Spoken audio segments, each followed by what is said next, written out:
Hello students, welcome to the channel of VIPM academy. I hope आप सभी अच्छे हैं। जैसा कि आप जानते हो कि हमारी एप्लीकेशन VIPM अकेडमी पे हाई कोर्ट ग्रेड 4th के लिए एक टेस्ट सीरीज चल रही है। तो हाई कोर्ट का जो पेपर नंबर 3 है उसका सोल्यूशन मैं करवा रही हूँ। आप जानते हैं कि प्रैक्टिस जितना ज़्यादा करेंगे उतना अच्छा होगा, इसीलिए टोटल जो 85 मार्क्स का आपका पेपर आएगा वो पूरा 85 मार्क्स के पेपर का सोल्यूशन हम लोग आपको कराते हैं, जिसमें इंग्लिश वाला पार्ट रहता है, उसके बाद में आपका हिंदी वाला पार्ट रहता है और जीके वाला पार्ट रहता है। तो आई होप आप आराम से जो है सारी चीज़ों को कर लोगे और लास्ट तक वीडियो को देखोगे, क्योंकि 85 मार्क्स का पूरा मैटर है, जिसके अंदर आपके 50 हिंदी के, 10 इंग्लिश के और 25 जो है जीके वाला सेक्शन इसके अंदर आता है। तो चलिए पहले मैं अपना सोल्यूशन करवा देती हूँ। सर, आपका पहला क्वेश्चन है choose the grammatically correct option, और यहाँ पे आपको लिख कर दिया है if he were to reach the venue in time he fill in the blank have to hurry up. Question conditional sentences से है और ही के साथ में हरी देखते ही एक आदमी को अज्यूम कर लेना था कि कौन सा वाला ये कंडीशनल है। सर, ही के साथ में वर, इससे पता चल रहा है कि प्रेजेंट इमेजिनरी कंडीशनल है। कौन सा कंडीशनल है? सर, प्रेजेंट इमेजिनरी कंडीशनल है। और प्रेजेंट इमेजिनरी कंडीशनल के अंदर जो सिचुएशन रहती है वो कुछ ऐसी रहती है कि यहाँ पर इफ होता है और इफ के बाद में अगर यहाँ पर सब्जेक्ट के साथ में आपका वर या फिर वर्ब की सेकंड फॉर्म है, तो दूसरी तरफ आप जानते हैं वुड प्लस वर्ब की फर्स्ट फॉर्म आती है। अब अगर मैं ये देखूं तो कहां कहां पे मैं चेक कर सकती हूँ। If he were to reach the venue in time he fill in the blank. Sir, will नहीं आएगा, मस्ट नहीं आएगा। एक बच्चा कंफ्यूज हो रहा है वुड भी लगाऊं कि वुड लगाऊं। वैसे तो रिजेक्शन अगर जानता वो बच्चा तो वो अच्छी तरीके से जानता है कि हैव जो होती है वो भी वर्ब की फर्स्ट फॉर्म का काम करती है। हैव जो है मॉडल ऑफ कंपल्शन भी है। सर, बी के बाद में मर जाना, मिट जाना, लेकिन बी के बाद में वर्ब फर्स्ट और वर्ब की सेकेंड फॉर्म मत लगाना, तो ये चीज नहीं आनी चाहिए थी। ये भी नहीं आएगा। आंसर कौन सा होगा? B option. और ये कहना क्या चाह रहा है, अगर उसको जो है टाइम पे वेन्यू पे पहुंचना है तो उसको जल्दी करना होगा। उस सेंस में ये कह रहा है कि टाइम पे पहुंचना है तो भैया जल्दी करना होगा। इमेजिनेशन है, अगर टाइम पे पहुंचना है जल्दी करना होगा, तो कंपल्सन दिखाने के लिए इस तरीके से बी आंसर होगा। नेक्स्ट क्वेश्चन है do you take sugar in your coffee. ये आर्टिकल से क्वेश्चन है और आपको बता रखा है कि जो भी अनकाउंटेबल नाउन होती है, कैसी नाउन? सर, अनकाउंटेबल नाउन होती है। अनकाउंटेबल नाउन के साथ में जनरल केस में जीरो आर्टिकल आता है। अगर अनकाउंटेबल नाउन है और जनरल केस है, जीरो आर्टिकल आता है, और सर जीरो आर्टिकल आएगा तो यहाँ पर आंसर सी ऑप्शन हो जाएगा। Do you take sugar in your coffee. Specific uncountable noun हो तो आर्टिकल दी लगता है। थर्ड क्वेश्चन है sir why did they pull down the building. यहां पर आपको वॉइस चेंज करना है। सर, वॉइस में तो आप जानते हैं सब्जेक्ट को ऑब्जेक्ट बनाए, ऑब्जेक्ट को सब्जेक्ट बनाए, ये बाय के बाद आएगा ऑब्जेक्ट, इसके बाद में ये बाय के बाद में आएगा ऑब्जेक्ट, इसके बाद में जो वर्ब है उसको BT3 में चेंज करें। वर्ब को किस में चेंज करें? BT3 के अंदर चेंज करें, सेम टेंस मॉडल में। किस में? सर, सेम टेंस मॉडल के अंदर जो है आपको वर्ब को चेंज करना है और ये सारी चीजें ध्यान में रखनी है। अब अगर यहाँ पे देखें डिड प्लस वर्ब की फर्स्ट फॉर्म है, क्या है? डिड प्लस वर्ब की फर्स्ट फॉर्म है, तो चेंज करेंगे तो was verb plus verb third. Sir, ये नहीं है, ये नहीं है, ये नहीं है, रिजेक्शन लगाएं, सिलेक्शन पाए।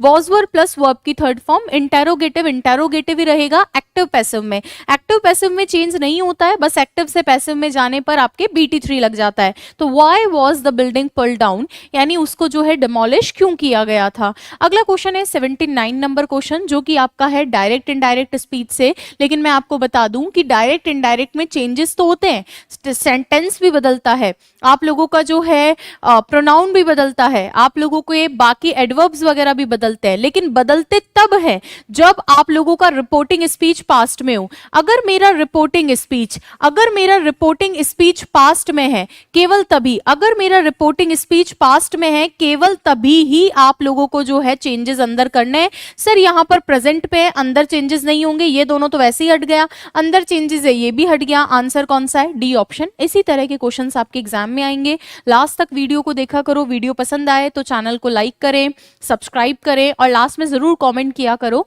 कि ये वाली सीरीज आपको कैसी कैसी लग रही है मॉडल पेपर वाली, बिकॉज जितना ज्यादा आप प्रैक्टिस करेंगे उतना ज्यादा इंप्रूव करेंगे।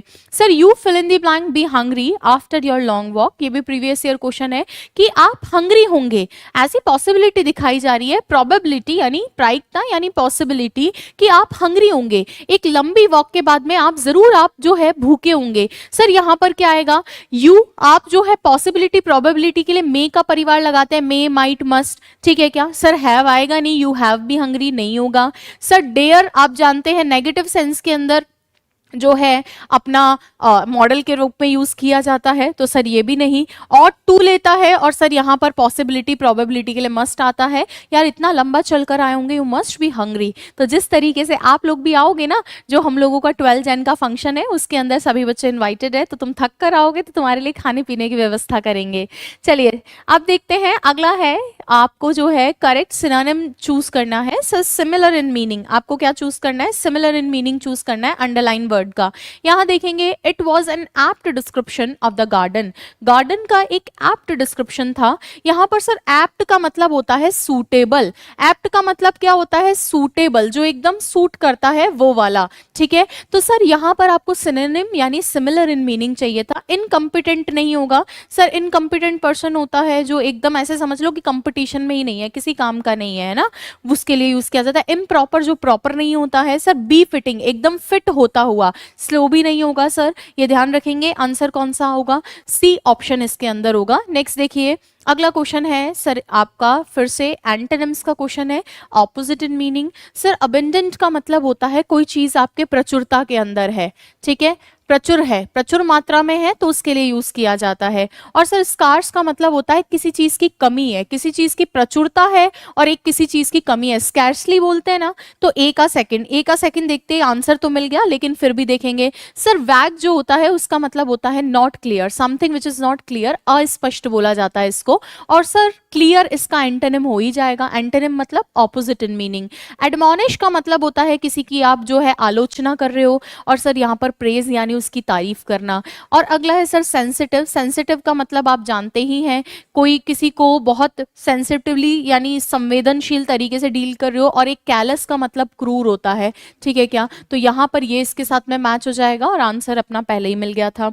अगला क्वेश्चन है sir a speech delivered without any previous preparation, वो स्पीच जो बिना तैयारी के तैयार की गई है उस स्पीच को बोला जाता है एक्सटेम्पोर। क्या बोला जाता है, एक्सटेम्पोर स्पीच। सर डिप्लोमेसी तो कूटनीति होती है, किस तरीके से आप जो है फॉरेन अफेयर्स में यानी हम बोले तो विदेश नीति में किस तरीके से डीलिंग करते हैं, उसका एक अभिन्न अंग होता है डिप्लोमेसी। सो सिनिक वो पर्सन होता है जिसको लगता है कि everyone is doing each and every part of their work just because for their happiness, just because for their selfishness. तो यहां पर हम ये कह सकते हैं people scenic thinks that Cynic thinks that people help just for their own selfishness। पता नहीं कहाँ से बैकग्राउंड म्यूजिक आ रहा है, साउंड में दिमाग जा रहा है। चलिए sir, scenic thinks that people help just for their own selfishness, उनको लगता है कि सब अपने स्वार्थ के लिए काम कर रहे हैं। नेक्स्ट देखिए सर अगला है वर्सेटाइल। वर्सेटाइल होता है जो बहुमुखी प्रतिभा का धनी होता है, यानी जिसके पास बहुत सारा टैलेंट हो। और एक वेटरन भी होता है जो एक्सपीरियंस्ड पर्सन के लिए होता है, ये तो बहुमुखी प्रतिभा का धनी होता है। आप लोगों को थोड़ी म्यूजिक की वॉइस आ रही है, बैकग्राउंड साउंड। चलो अगला देखिए, अगला है अपना masculine gender of cow. Sir जो काउ होती है उसका मैस्कुलिन जेंडर क्या होता है, सर काउ का मैस्कुलिन जेंडर जो होता है ऑक्स नहीं होता है, बुल होता है। सर आपको ध्यान रखना है, ऑक्स जो होता है वो तो कैस्ट्रेटेड एनिमल होता है। कैस्ट्रेटेड का मतलब वो प्रजनन में हिस्सा नहीं ले सकता है, वो सिर्फ वजन उठाने के लिए होता है। बुल एकदम सही है, काउ का मैस्कुलिन जेंडर। हस्बैंड तो वाइफ के लिए होता है, और एक्टर जो होता है वो एक्ट्रेस के लिए होता है, ठीक है क्या। चलिए सर अगला है जो कि इस क्लास का लास्ट क्वेश्चन है, I fill in the blank him yesterday at at the park. Yesterday को देख के पास्ट सिंपल, ये वर्ब की फर्स्ट फॉर्म है नहीं आएगी, ये वर्ब की सेकंड फॉर्म है एकदम आएगी, ये वर्ब की थर्ड फॉर्म है नहीं आएगी, यस्टरडे को देख के प्रेजेंट कंटिन्यूअस भी नहीं आएगा। इसी के साथ में ये वाला जो हमारा 10 क्वेश्चंस का पेपर था ये मैंने पूरा सॉल्व करवा दिया है। आगे जो है हिंदी और जीके वाला पार्ट भी दो, और प्लीज कमेंट करके जरूर बताना ये वाली सीरीज आपको कैसे लग रही है, ताकि हम इसको कंटिन्यू करते रहे सेम एंथुसियाज्म से। Thank you. लाइक करें एंड सब्सक्राइब करें और आगे पूरी क्लास देखें। Thank you. नमस्कार प्रिय विद्यार्थियों, हिंदी के हाई कोर्ट के इस पेपर थर्ड के लिए हम समग्र पेपर को, समग्र सिलेबस को एक पेपर के रूप में जो हूबहू पैटर्न पर आने वाला है उसके अनुसार हम इस पेपर को बनाए हैं। प्रिय विद्यार्थियों, आप जोरदार तरीके से इसका हल देखिए। जहां आप देखते हैं कहीं आपकी कोई त्रुटि रह जाती है तो उसको आप दूर करेंगे। तो हम प्रश्नों की तरफ चलते हैं।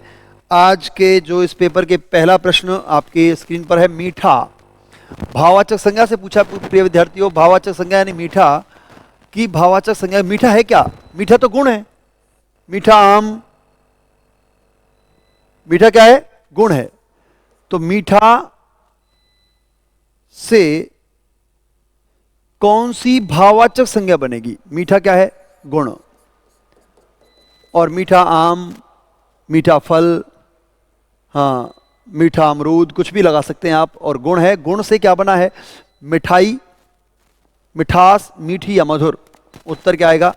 मिठास। मीठा धन आस के रूप में बना है, मीठा धन आस, और शब्द क्या बना? मिठास। प्रत्यय के रूप में प्रिय विद्यार्थियों मिठास बनेगा। और मिठास जहां भाववाचक संज्ञा होती है, संज्ञा तीन प्रकार की होती है, व्यक्ति, वस्तु और व्यक्ति, जाति और भाववाचक। तो ये भाव का बोध कराने वाला शब्द है मिठास। मीठा से बना है मिठास। उत्तर क्या आएगा? बी बिल्कुल सही है। अगला देखिए, फटाफट से उत्तर देखने, जल्दी से जल्दी, जितना जल्दी, कम समय में अधिकाधिक प्रश्न लेने हैं आपको, कम समय में अधिकाधिक। 27वां प्रश्न, कक्षा शब्द हिंदी व्याकरण के अनुसार संज्ञा के भेदों की किस श्रेणी में आता है? कक्षा शब्द प्रिय विद्यार्थियों, कक्षा, सेना, जनता, ये समूह का बोध कराने वाले शब्द हैं। तो आप कक्षा में बैठे हो, आप सभी विद्यार्थी कक्षा में हैं, तो कक्षा क्या है? समूह का बोध है। व्यक्तिवाचक, भाववाचक या जातिवाचक नहीं है, ये क्या? समूह का बोध कराने वाला शब्द है। तो संज्ञा के इस भेद के अंतर्गत समूहवाचक और द्रव्यवाचक भी आपके दो भेद होते हैं, जो जातिवाचक संज्ञा के अंतर्गत सम्मिलित हो जाते हैं। उन्हें समूहवाचक और द्रव्यवाचक, कई विद्वान इनके 5 भेद बताते हैं अंग्रेजी के अनुरूप, लेकिन हिंदी के अनुरूप, संस्कृत के अनुरूप 3 ही भेद होते हैं, जो आपके व्यक्ति, जाति और भाववाचक के रूप में होते हैं। 3 भेद आपको ध्यान रखने हैं। लेकिन समूहवाचक और द्रव्यवाचक को जब वो अतिरिक्त भेद के रूप में पूछता है या अलग से पूछता है तब हम इसको बताएंगे। तो आप इसमें कक्षा शब्द को क्या करेंगे? कक्षा हुआ, सेना हुआ, जनता हुआ, ये सभी किसके हैं? समूहवाचक संज्ञा के भेद हैं। आइए साहब अगला देखिए फटाफट से। अगला है प्रिय विद्यार्थियों, लकड़ी कौन से संज्ञा भेद का शब्द है? लकड़ी, लकड़ी की बात कर रहे हैं प्रिय विद्यार्थियों। लकड़ी चाहे वो कोई धातु हो, चाहे कोई पदार्थ हो, जैसे सोना हो, चांदी हो, पीतल हो, दूध हो, घृत हो, ये सभी द्रव्यवाचक के अंतर्गत आएंगे। समूहवाची के अंतर्गत समूहवाची आएंगे, लेकिन द्रव्यवाची के अंदर द्रव्यवाचक यानी पीतल है, सोना कोई धातु है, कोई पदार्थ है, कोई वस्तु है। तो ये लकड़ी जो ज्वलनशील होती है, लकड़ी आपके एक पदार्थ के रूप में आएगी। पदार्थ किस में आएगा? द्रव्यवाचक में आएगा प्रिय विद्यार्थियों। तो लकड़ी हुई, सोना, चांदी, दूध, घी, ये सब पदार्थ यानी द्रव्यवाचक के अंतर्गत आते हैं। दिए गए वाक्य में निजवाचक सर्वनाम, की बार ये संज्ञा से नहीं सर्वनाम से प्रश्न पूछा है। दिए गए वाक्य में निजवाचक सर्वनाम ज्ञात कीजिए। सफलता पाने के लिए तुम्हें स्वयं कठोर परिश्रम करना पड़ेगा। सफलता पाने के लिए तुम्हें स्वयं कठोर परिश्रम, निजवाचक यानी स्वयं की बात कर रहा है। करना में आता है क्या? के लिए कारक है, करना क्रिया है, के लिए एक कारक का चिन्ह है, स्वयं यानी खुद के लिए, और तुम्हें सर्वनाम है। तो यहां पूछा है तुम्हें, तुम्हें तो है, और पूछा निजवाचक, लेकिन तुम्हें मध्यम पुरुष है, मैं उत्तम पुरुष हूं, वह अन्य पुरुष है। तो अन्य पुरुष नहीं है, इसमें आप निजवाचक की बात करें तो निजवाचक में तो स्वयं, आप, खुद, अपने आप, अपनी अपनी, ये सब शब्द निजवाचक के लिए आते हैं। तो इसमें आपका निर्विवाद रूप से निजवाचक होगा। अगला देखिए, कोई आ रहा है, वाक्य में कौन सा सर्वनाम है? कोई आ रहा है, हम किसकी बात कर रहे हैं? कोई की। कोई क्या है? अनिश्चय। किसी का पता है क्या तुमको कौन आ रहा है? किसी का नहीं पता। तो निजवाचक, निश्चयवाचक, अनिश्चयवाचक या संबंधवाचक। संबंधवाचक में दो को जोड़ते हैं, यानी जो सो, जिसे उसे, जैसा वैसा, जो तो, इनको जोड़ने वाले शब्द होते हैं वो संबंधवाचक में आते हैं। निजवाचक में अभी स्वयं, आप, अपने आप, खुद के लिए आता है निजवाचक। और निश्चय में यानी कि जिसका निश्चय हो, यह मेरी पुस्तक है, यह मेरा पेन है, वह मेरा घर है, यह तुम्हारा पेन है। तो ये शब्द सभी किस में आते हैं? निश्चयवाचक में। तो यहां अनिश्चय की बात कर रहा है। कोई, कई, कुछ, कई, कुछ, ये शब्द अनिश्चयवाचक में आते हैं। तो उत्तर क्या आएगा आपका? अनिश्चयवाचक सर्वनाम का होगा। प्रिय विद्यार्थियों, फटाफट से तो दरवाजे पर कोई आया है, फिर वही कोई आया है। कौन आया जी?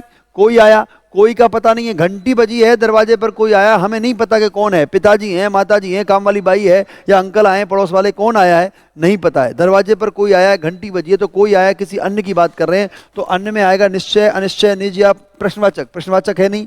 कोई आया है, कोई आया है नहीं पता है, तो निजवाचक में है नहीं। अनिश्चयवाचक और निश्चयवाचक में नहीं। निश्चयवाचक में तो यह पुस्तक मेरी है, यह मेरी पुस्तक है, मेरी पुस्तक के साथ आएगा निजवाचक। यह मेरी पुस्तक है, निश्चयवाचक। मैं स्वयं चला जाऊंगा, निजवाचक। तो आपको ध्यान रखना है, इसमें कोई आया है तो अनिश्चयवाचक, यहां भी आपका कोई के लिए अनिश्चयवाचक होगा। उत्तर देखिए फटाफट से। वहां भयंकर दुर्घटना हुई है, रेखांकित पद है। भयंकर दुर्घटना। अब इस दुर्घटना की विशेषता किससे बताई जा रही है? भयंकर से। वहां बहुत बड़ी घटना हुई है। वो घटना कैसी हुई है? दुर्घटना के रूप में, दुर्धन घटना के रूप में दुर्घटना बना है, लेकिन उससे भी क्या भयंकर की बात कर रहा था। भयंकर में विशेषण, क्रिया विशेषण, प्रिय विशेषण, और ये विशेषण की बात कर रहा है, घटना की भी विशेषता बता रहा है। तो घटना कैसी है? भयंकर। भयम धन कर के रूप में इसकी संधि भी बनेगी। भयम धन कर, प्रिय विद्यार्थियों, शब्द बनता है भयंकर। इसमें अनुस्वार के रूप में भयम जो मैं है वो ग्यम में बदलता है। किस में बदलता है? ग्यम में। और ग्यम जो है प्रिय विद्यार्थियों वो कै वर्ग का पंचमाक्षर है। तो कै वर्ग का पंचमाक्षर इसके स्थान पर ग हो जाता है। शब्द बनता है भयंकर। क्या बनता है? भयंकर। और ये जो ग्यम है ना, इसका क्या हो जाता है? अनुस्वार हो जाता है और शब्द बन जाता है भयंकर। दुर्घटना कैसी है? भयंकर। तो भयंकर में आप इसमें विशेषण कर देंगे, विशेषण के रूप में भयंकर है। बसंत के मौसम में पीले फूल खिलते हैं। खिलते हैं भाई, ऑब्वियसली बात है, बसंत के मौसम में तो खिलेंगे। पीले फूल खिलते हैं। प्रस्तुत वाक्य में विशेषण कौन सा है? मौसम, फूल, बसंत या पीले? बिल्कुल पीले हैं। फूल कैसे? पीले। फूल कैसे? श्वेत, सफेद पुष्प, सफेद कबूतर, काले कबूतर, नीले कबूतर, क्या है? सफेद, यानी पीले फूल खिलते हैं। बसंत के मौसम में सरसों के जो पीले फूल होते हैं पूरी धरा पर फैल जाते हैं। आप सरसों की खेती में, हाँ, हमारे किसान भाइयों के वो जबरदस्त सरसों के खेत, वो पूरी बसंत में आपको पीलापन दिखाई देता है। वो पीले फूल बसंत के मौसम में ही खिलते हैं। और जो सरसों के फूल जो विशेषकर होते हैं, सूरजमुखी के फूल जो होते हैं वो पीले ही होते हैं। तो आप इसमें पीले क्या करेंगे? विशेषण के रूप में आप इसे विशेषण करेंगे। बसंत के मौसम में पीले फूल खिलते हैं। निम्न में से किस विकल्प में सकर्मक क्रिया का प्रयोग हुआ है? प्रिय विद्यार्थियों, सकर्मक और अकर्मक। सकर्मक को पहचानने के लिए आप क्रिया से क्या का क्वेश्चन करो। क्या का प्रश्न करने पर उत्तर स्वरूप जो आता है वो कर्म आता है, और कर्म जिसमें होगा वो सकर्मक क्रिया होगी, और जिसमें कर्म नहीं होगा वो अकर्मक। सकर्मक कर्म सहित, अकर्मक कर्म रहित। तो कर्म रहित तो होगी जिसमें कर्म नहीं होगा, और जो कर्म के साथ होगी वो सकर्मक होगी। तो आप इसमें सिपाही तेज दौड़ता है, तेज तेज दौड़ता है, कैसे दौड़ता है? तेज तेज दौड़ता है। तो तेज तो यहाँ अव्यय के रूप में प्रयुक्त हुआ है, तेज यहाँ कर्म नहीं है। सिपाही युद्ध में लड़ता है, किस में लड़ता है? युद्ध में लड़ता है। युद्ध में पर पे, मैं पर पे जो है वो किसके उदाहरण है?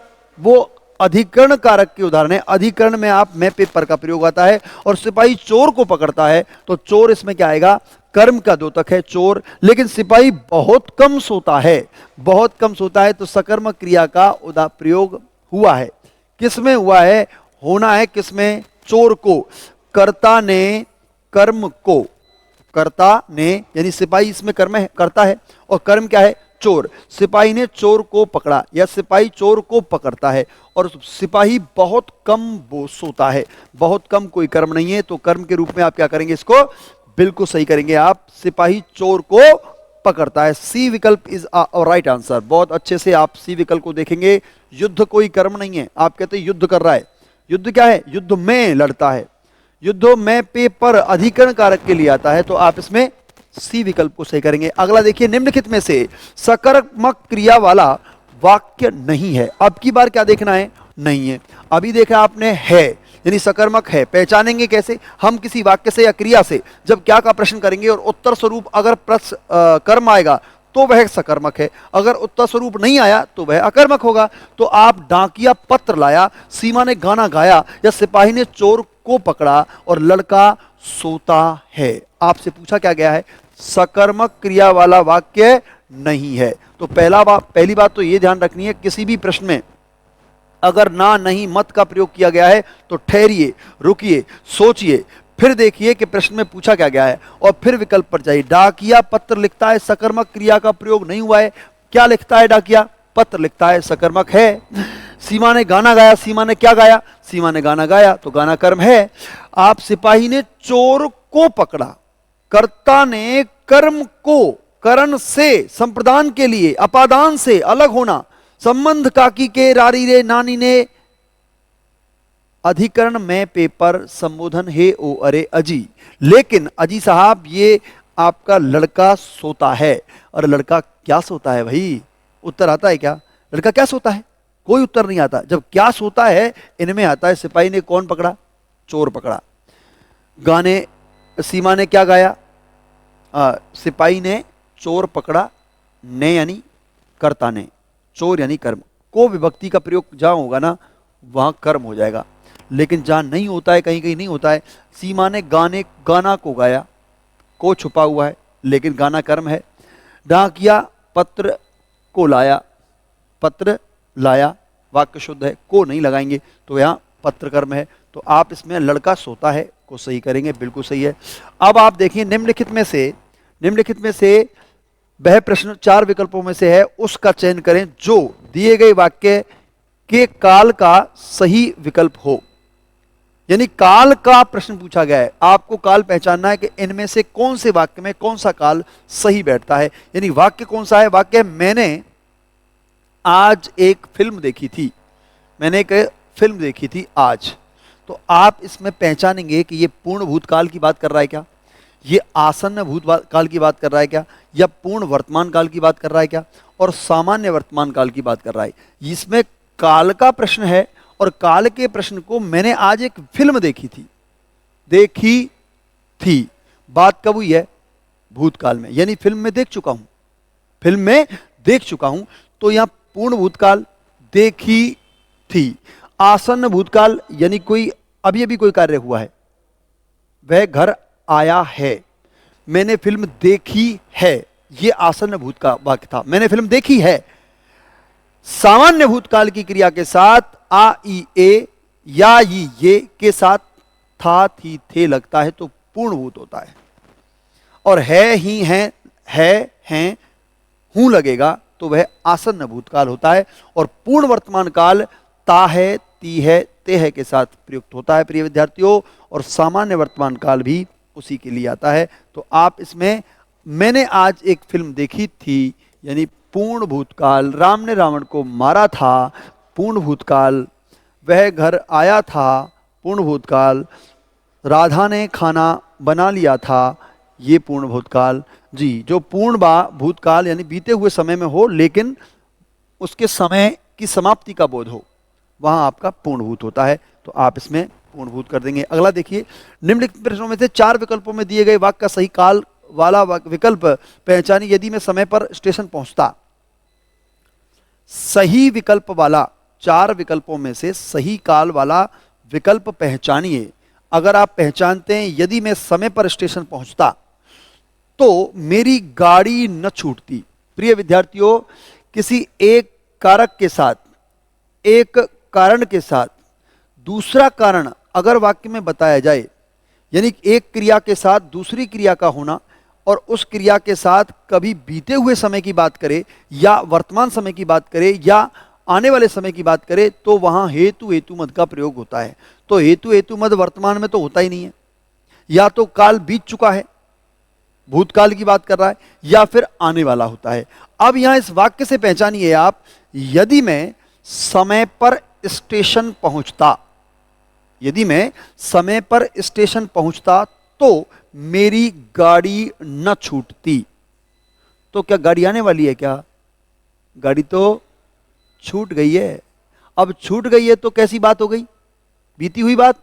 और बीते हुए समय में होने की बात भूतकाल में होती है। यहां यदि मैं समय पर स्टेशन पहुंचता तो मेरी गाड़ी ना छूटती, तो संदिग्ध तो है ही नहीं है। संदेह है क्या? गाड़ी तो छूट गई, संदेह है ही नहीं इसमें किसी बात का। गाड़ी निकल गई, हम समय पर नहीं पहुंचे, और समय पर पहुंचते तो गाड़ी मिलती। अब वो समय निकल गया है, यानी भूतकाल की बात कर रहा है, बीते हुए समय की बात कर रहा है। तो हेतु हेतु मध्वा भूत सामान्य वर्तमान काल या आसन्न भूत, आपका उत्तर क्या होगा? हेतु। हेतु मते कारण को कहते हैं, हेतु कहते हैं कारण को। हेतु यानी कारण, यानी एक कारण के योग में दूसरा कारण होता है, उसे हेतु कहते हैं। हेतु हेतु मद भूत, तो ये आपका हेतु हेतु मद भूत हो जाएगा। अगला देखिए, निम्नलिखित प्रश्न में 4 विकल्पों में से उस विकल्प का चयन करें जो दिए गए वाक्य के काल का सही विकल्प हो। यानी उनमें से उस विकल्प का चयन करें जो उस काल के सही ठहरेगा। कौन सा ठहरेगा? दीपक स्कूल से दीपक स्कूल से घर पहुंचने वाला होगा। अब देखिए, होगा, होगी, होंगे। अब इस वाक्य में तात्कालिक वर्तमान काल, संदिग्ध वर्तमान काल, आसन्न वर्तमान भूतकाल या हेतु हेतु मद भविष्यत काल। अब इनको निकालेंगे कैसे? देखो कैसे। दीपक स्कूल से घर पहुंचने वाला होगा, पहुंचा नहीं है, पहुंचा नहीं है। अगर पहुंचा नहीं है तो या तो वर्तमान या भविष्य। पहुंचा नहीं है तो पहुंचने वाला होगा। आप इसमें क्या करेंगे? देखो, भूत तो कहां है? भूतकाल, आसन्न भूत, ये तो निकाल ही दो, बिल्कुल निकाल दो। पहुंचने वाला होगा आ, यानी कि तात्कालिक वर्तमान काल, यानी कोई काल अभी अभी हो रहा है, अभी समय में हो रहा है, लेकिन तात्कालिक की बात कर रहा है। संदिग्ध वर्तमान काल, यानी कि पहुंचेगा लेकिन आसन्न, आसन्न होता है कोई कार्य अभी अभी हुआ है। निकट, आसन्न का जो अर्थ है ना प्रिय विद्यार्थियों, वो निकट के रूप में आता है। किसके रूप में? निकट। आसन्न यानी अभी अभी कार्य हुआ है, अभी अभी, अभी अभी के अर्थ में आता है आसन्न। अभी अभी या निकट एक ही बात है, और आसन्न उसी का हुई है। तो आसन्न यानी दीपक स्कूल से घर पहुंचने वाला होगा, अभी पहुंचा नहीं है। हेतु हेतु मद भविष्यत, ये भी नहीं है, भविष्यत नहीं होगा। हेतु कारण के योग में कारण आएगा तो नहीं आएगा। संदिग्ध वर्तमान काल, यानी संदेह है, पहुंचा नहीं है। तात्कालिक वर्तमान, तत्काल की स्थिति के लिए आएगा, तो संदिग्ध वर्तमान के रूप में आप इसे सही कर देंगे कि संदिग्ध वर्तमान है प्रिय विद्यार्थियों, क्योंकि स्कूल से घर पहुंचने वाला होगा, अभी पहुंचा नहीं है। संदेह व्यक्त किया गया है, होगा, होगी, होगे, यानी वाला है तो वह, उसमें संदेह व्यक्त किया गया है। अगला देखिए फटाफट से। परमार्थ का संधि विच्छेद निम्न में से क्या होगा? प्रिय विद्यार्थियों, परम धन अर्थ के रूप में आप इसे परमार्थ करते हैं, यानी प्रथम पद परम और द्वितीय पद अर्थ है। परम से हम लेते हैं ए और अर्थ से लेते हैं ए। अर्थ से लेते हैं ए, परम क्या है? हलंत है। ए और ए मिलकर बनते हैं आ, और आगे है थे। आ आएगा L H S left hand side, और शब्द बनेगा क्या? परमार्थ। परम अर्थ जिसका होता है परमार्थ, परम धन अर्थ के रूप में आप क्या करेंगे, पर धन अर्थ परार्थ, परम धन अर्थ परमार्थ, और उत्तर विकल्प क्या है, परम धन अर्थ, परम के मैं और अर्थ का ए शब्द करेंगे परमार्थ। जो परम अर्थ को लेकर है, जो परम यानी बड़ा यानी महा के रूप में आता है, उसे हम परमार्थ कहेंगे, परमार्थ। अन्वीक्षा का सही संधि विच्छेद निम्न में से कौन सा होगा प्रिय विद्यार्थियों? अन्वीक्षा अनु धन ईक्षा, प्रथम पद अनु, द्वितीय पद ईक्षा, अनु से क्या निकाला आपने, उ, आगे क्या है ई धन छा, अनुधन ईक्षा, उ के परे क्या है ई, यानी कि भिन्न स्वर है। जब उ, ई, उ या री के परे कोई भिन्न स्वर होता है तो वह ये वे रे में बदलते हैं, तो उ के स्थान पर वे बदलेगा। वह कैसा, हलंत। अन आपके पास कैसा रह जाता है, हलंत। वे आगे है ईक्षा, यानी कि ऊ के परे अगर ई है, कोई भिन्न स्वर है, असमान स्वर है, तो ऊ वे में बदल जाता है, ऊ बदल गया वे में, और ई आएगा LHS और वे आएगा LHS, left hand side, left hand side. अन आपके पास कैसा है, हलंत है, अन में क्या लगा, हलंत हटा, खड़ी पाई हटी। वे कैसा है, वे हलंत, वे में क्या लगा, ई, और शब्द क्या बनेगा, अनवीक्षा। अनुधन ईक्षा, अनधन वीक्षा, अनधन वीक्षा, अनुधन ईक्षा, यानी आपका उत्तर क्या है इसमें, सी विकल्प आपका सही है। अनु यानी पीछे, ईक्षा मतलब देखना, यानी पीछे पीछे देखना, पीछे पीछे देख रेख करना, उसकी अन्वीक्षा की गई, अन्वेषण किया गया, अन्वेषण खोज को कहते हैं। अनुधन ईक्षा के रूप में आप इसे अन्वीक्षा के रूप में कह सकते हैं, अन्वीक्षा। मतैक्य प्रिय विद्यार्थियों, ये है यण संधि का उदाहरण, यण संधि कह सकते हैं इसको आप, यण संधि, अनुधन ईक्षा। और अगला प्रश्न पूछा है मतैक्य, यानी कि कौन सी संधि से पूछा गया है प्रिय विद्यार्थियों? पहले तो हम इसका संधि विच्छेद करके देखते हैं। मत धन ऐक्य, मत से हमने ए निकाला, आगे आई है और धन के रूप में है। अब ये मत जो हलंत है, ए धन ए के परे, ए आ के परे यदि ए आई ओ औ में से कोई सा भी एक वर्ण है ए आ के परे, तो वह वृद्धादेश में परिवर्तित हो जाता है, यानी इनमें दोनों में आई का रूप बन जाएगा। और आगे क्या है, क्या ये आई आएगा आपका LHS लेफ्ट हैंड साइड, जैसा कि आता आया है। मत कैसा है, हलंत है, क्या जुड़ेगा, आई, और शब्द क्या बनेगा, मतैक्य, और ये होता है वृद्धादेश, वृद्धादेश। और वृद्धादेश किसमें होगा, वृद्धि संधि में। तो मतैक्य आपका सीधा सीधा वृद्धादेश का उदाहरण है, वृद्धि का उदाहरण है, यानी ए आई, ए आ के परे ए आई है तो आई में परिवर्तित हो जाता है, ए आ के परे ओ औ है तो औ में परिवर्तित हो जाता है, और वृद्धि हो जाती है। और वृद्धि होते ही क्या कर देते हैं प्रिय विद्यार्थियों, वृद्धादेश कर देते हैं। तो इसमें मत धन ऐक्य के रूप में मतैक्य, हाँ, स्व धन ऐक्य स्वैक्य बिल्कुल हो जाएगा निश्चित रूप से, क्योंकि मतैक्य आएगा, ऐक्य एक से बनता है, यह प्रत्यय लगने पर उसमें ऐक्य हो जाता है, यानी वृद्धादेश हो जाता है। तो आप इसमें मतैक्य कर सकते हैं। मतैक्य, विश्वैक्य, विश्व धन ऐक्य के रूप में विश्वैक्य आता है। एक धन एक के रूप में एकैक आता है, हाँ। हित धन एशी के रूप में हितैषी आता है। बहुत सारे शब्द हैं। निम्न में से कौन सा दिगु समास का उदाहरण है? अब की बार समास से पूछा है प्रिय विद्यार्थियों, दिगु समास का कौन सा उदाहरण इसमें सही है? तो दिगु में तो प्रथम पद संख्यावाची, द्वितीय पद प्रधान, ये दिगु की पहचान। प्रथम पद यानी पूर्व पद, द्वितीय पद यानी उत्तर पद, और यहां भला बुरा द्वंद्व का उदाहरण है। द्वंद्व कहां तक पाला जाए? 5 सेरी, 5 शेर, पंसेरी, नवयुवक, बखूबी, नव और बखूबी दोनों ये से उपसर्ग के रूप में है और नव यानी नया, नूतन के लिए आता है।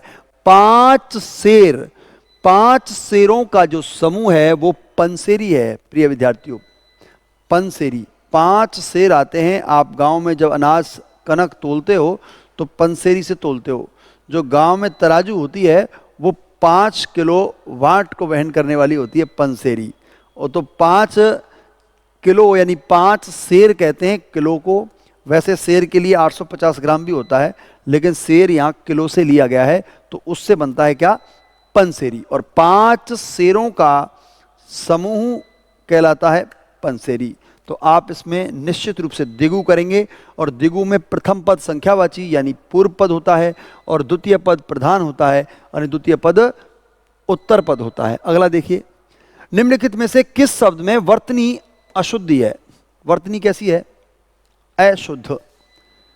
याज्ञवल्क्य, सदृश, हस्तक्षेप और गृहिणी। भाई सदृश बहुत अच्छे, हस्तक्षेप बहुत अच्छे, गृहिणी बहुत ही प्यारा शब्द है प्रिय विद्यार्थियों। अशुद्ध वर्तनी की बात कर रहा है। स याज्ञवल्क्य, याज्ञवल्क, सदृश, हस्तक्षेप और गृहिणी सारे सही हैं। याज्ञवल्क्य होता है, याज्ञवल्क्य प्रिय विद्यार्थियों ये होता है याज्ञवल्क्य, यानी कि शुद्ध क्या होगा ये और उत्तर क्या होगा ए। सदृश सही है, हस्तक्षेप सही है, गृहिणी, ग्रह से गृहिणी बनती है। देखो ग्रह और गृह दोनों में अंतर है। ये जो ग्रह है ये नक्षत्र की बात करता है, नक्षत्र, और ये गृह यानी घर की बात करता है और इस गृह से बना है गृहिणी, यानी जो ग्रह की स्वामिनी होती है, मालकिन होती है, उसके लिए आता है गृहिणी कि हाँ हमारी तो माता जी गृहिणी हैं, गृह कार्य करती हैं, तो वो गृहिणी के लिए आता है, गृह कार्य करने वाली। याज्ञवल्क, यज्ञवल्क होता है, शुद्ध क्या होता है? यज्ञवल्क, यज्ञवल्क। अगर इसमें यह प्रत्यय लगा देते हैं, यह प्रत्यय लगाते ही प्रथम वर्ण पर दीर्घादेश वृद्धादेश होता है और शब्द क्या बन जाता है? याज्ञवल्क। याज्ञवल्क। अंतिम वर्ण में लगे किसी भी स्वर का तो लोप हो जाता है और प्रथम वर्ण में ए या आ हो जाता है। अगर आपने वृद्धादेश किया है या दीर्घादेश किया है तो प्रथम वर्ण में ए आ का आ हो जाएगा, ई ए का आई हो जाएगा, उ ओ का औ हो जाएगा। इस प्रकार से याज्ञवल्क्य हो जाता है। आइए साहब अगला देखिए, निम्नलिखित में से किस शब्द में वर्तनी सही है? अनुगृहित, कनिष्ठ, उन्नति, ज्योत्सना। वाव, बहुत अच्छे से अनुग्रहित, कनिष्ठ और उन्नति चारों शब्द बहुत बार पूछे गए हैं प्रिय विद्यार्थियों कि आप वर्तनी की दृष्टि से कौन से शब्द को सही मानते हैं। आपसे पूछा क्या गया है? सही। और इनमें क्या गलती है? प्रिय विद्यार्थियों अगर हम इसकी बात करें तो शब्द है अनुग्रह, अनुग्रह सही है, यानी इसको अनुग्रहित करेंगे तो ये सही हो जाएगा, अनुग्रहित, यानी कि ये अनुग्रह। अगर आप इसे अनुग्रह करेंगे तो ये अशुद्ध है, अगर आप इसे अनुग्रहित करेंगे, ग्रहित, तो ये भी अशुद्ध है। कनिष्ठ अशुद्ध, कनिष्ठ शुद्ध होता है। क्या होता है? कनिष्ठ यानी छोटा। कनिष्ठ लिपिक, आप देखते हैं कनिष्ठ लिपिक की वैकेंसी निकलती हैं और उन्नति उत्तोधन नति के रूप में बनता है प्रिय विद्यार्थियों, उन्नति। ये उन्नति सही है, उन्नति दीर्घ वाला भी अशुद्ध है, कनिष्ठ भी अशुद्ध है, अनुग्रहित भी सही है। और शुद्ध क्या है? ज्योत्सना, ज्योत्सना जी बिल्कुल। ज्योत्सना में जय, तय और से तीनों अधूरे यानी हाँ स्वर रहित आएंगे और आपका उत्तर विकल्प जो होगा वो क्या होगा जी, ज्योत्सना, यानी डी विकल्प सही चुना है किसी ने, हाँ बिल्कुल सही चुना है, डी विकल्प ज्योत्सना के रूप में आएगा। तीनों से, जय, तय और से, तीनों वर्ण इसमें अधूरे आए हैं और इनमें किस प्रकार की अशुद्धि है ये आप देख सकते हैं। यदि अनुग्रह आएगा तो रे के साथ आएगा, री के साथ गृहीत हो जाता है। बहुत सारे शब्द हैं इसके, संग्रह, संग्रहित, सृष्टा, सृष्टि, दृष्टा, दृष्टि, बहुत सारे शब्दों के साथ रे और री के साथ ये विसंगति चली आ रही है, आप इसको देख सकते हैं। इनमें से शुद्ध वर्तनी वाला शब्द कौन सा है? अंतर्ध्यान, अंतर्ध्यान, अंतर्धान और अंतः प्लस ध्यान के रूप में शब्द कौन सा करेंगे आप? फटाफट से बताइए। अंतर्धान, वह तो अंतर्ध्यान हो गया, अंतर्ध्यान हो गया, अंतः प्लस ध्यान, अंतर्धान शुद्ध होता है प्रिय विद्यार्थियों। अंतर्धान ये अशुद्ध हैं और अक्सर करके इसको शुद्ध करने की कोशिश करते हैं विद्यार्थी। वह तो अंतः प्लस धान, अंतर्धान, शुद्ध क्या है? अंतर्धान। इसके भ्रम में ना आए विद्यार्थी, अंतर्ध्यान करते हैं, बोलते भी क्या है? अंतर्ध्यान। तो अंतः प्लस धान शब्द बनेगा अंतर्धान, अंतर प्लस धान भी हो जाता है अंतर्धान। आइए साहब अगला देखिए। पत्थर का पर्यायवाची नहीं है, पाहन, उपल, पाषाण या उरग। निम्न में से पत्थर का पर्यायवाची नहीं है, क्या देखना है प्रिय विद्यार्थियों? नहीं है। इसका मतलब तीन तो हैं और एक नहीं है। पाहन, पाहन हो तो वही गिरि को, गिरि यानी गिरिराज पर्वत का पत्थर बनाना भगवान। रसखान की उक्ति है, जो खग हो तो बसेरो करो प्रभु, कालिंदी कूल कदम्ब की डारन। यानी कालिंदी यमुना को कहते हैं, कालिंदी कूल, कूल कहते हैं किनारे को, कालिंदी कूल कदम्ब उन कदम के पेड़ों की, कादम्बनी कूल कदम्ब की डारन, जो खग हो तो बसेरा करो प्रभु, और पाहन हो तो वही गिरि को, उस गिरिराज पर्वत का पत्थर बनाना, वो पाहन यानी पत्थर होता है। पाहन हो तो वही गिरि को, गिरिराज जी का पत्थर बनाना भगवान, अगर मुझे जन्म देते हो तो आप। उपल, नीलोत्पल, उपल और उपल, देखिए उत्पल और उपल। उत्पल होता है कमल और उपल होता है पत्थर, ये युग्म शब्द भी है, उपल भी पत्थर का ही है। पाषाण हृदय, उसका पत्थर के समान हृदय था। पुरा पाषाण काल, पाषाण काल जो पत्थर का युग था, उस काल के लिए पाषाण काल आता है, तो ये पाषाण भी है। उरग, उर यानी हृदय से गमन करने वाला, चलने वाला, उरग कहते हैं सांप को, यानी छाती के बल जो चलता है वो सांप होता है। उरग यानी सांप, उरग। उर यानी उर से चलने वाला, जो पेट के बल चलता है, जो छाती के बल जो रेंगता है, उसको उरग कहते हैं। उरग सांप का पर्यायवाची है, तो पत्थर का नहीं है। उपल पाषाण या पाहन होता है, और नहीं होता तो क्या नहीं होता है? सांप नहीं होता, यानी उरग इसमें सही है। निम्न में से एक शब्द मछली का पर्यायवाची नहीं, मत्स्य, मीन, सफरी या जलोदरी। मत्स्य मछली की बात कर रहे हैं, झक भी होता है प्रिय, झक, झक कहते हैं ना, क्या मार रहे हो भैया? झक मार रहा हूं, वो झक यानी मछली मारना, झक भी मछली को कहते हैं। झक मत्स्य, मत्स्य प्रदेश, मत्सी, मीन मछली होता है, शफरी भी मछली, जलोदरी, जलधन उदरी, जी जलोदरी नहीं होगा, आप इसमें मछली का क्या करेंगे? नहीं करेंगे, वो जलोदरी को नहीं करेंगे। अगला देखिए फटाफट से। कौन सा शब्द दैत्य का पर्यायवाची नहीं है? दैत्य का पर्यायवाची नहीं है। दैत्य यानी राक्षस, दानव। राक्षस तो होता है भाई, राक्षस। दानव धनु से बनता है, धनु की संतान है, धनु धन ए यानी दानव, ए प्रत्यय लगा है दानव में। भूसुर, भू यानी पृथ्वी, सुर यानी देवता, सुर यानी देवता, और असुर प्रिय विद्यार्थियों, असुर, असुर यानी राक्षस। तो यहां क्या लिखा है, असुर होता तो असुर तो सही था, लेकिन यह पूछा है भूसुर। भू यानी पृथ्वी और सुर यानी देवता, तो पृथ्वी के जो देवता हैं वो क्या कहलाएंगे, भूसुर। और भूसुर कहते हैं ब्राह्मण को, ब्राह्मण को। जो ब्राह्मण होता है वो पृथ्वी का देवता है, यानी भू पर कौन देवता है, वो ब्राह्मण का पर्यायवाची है भूसुर।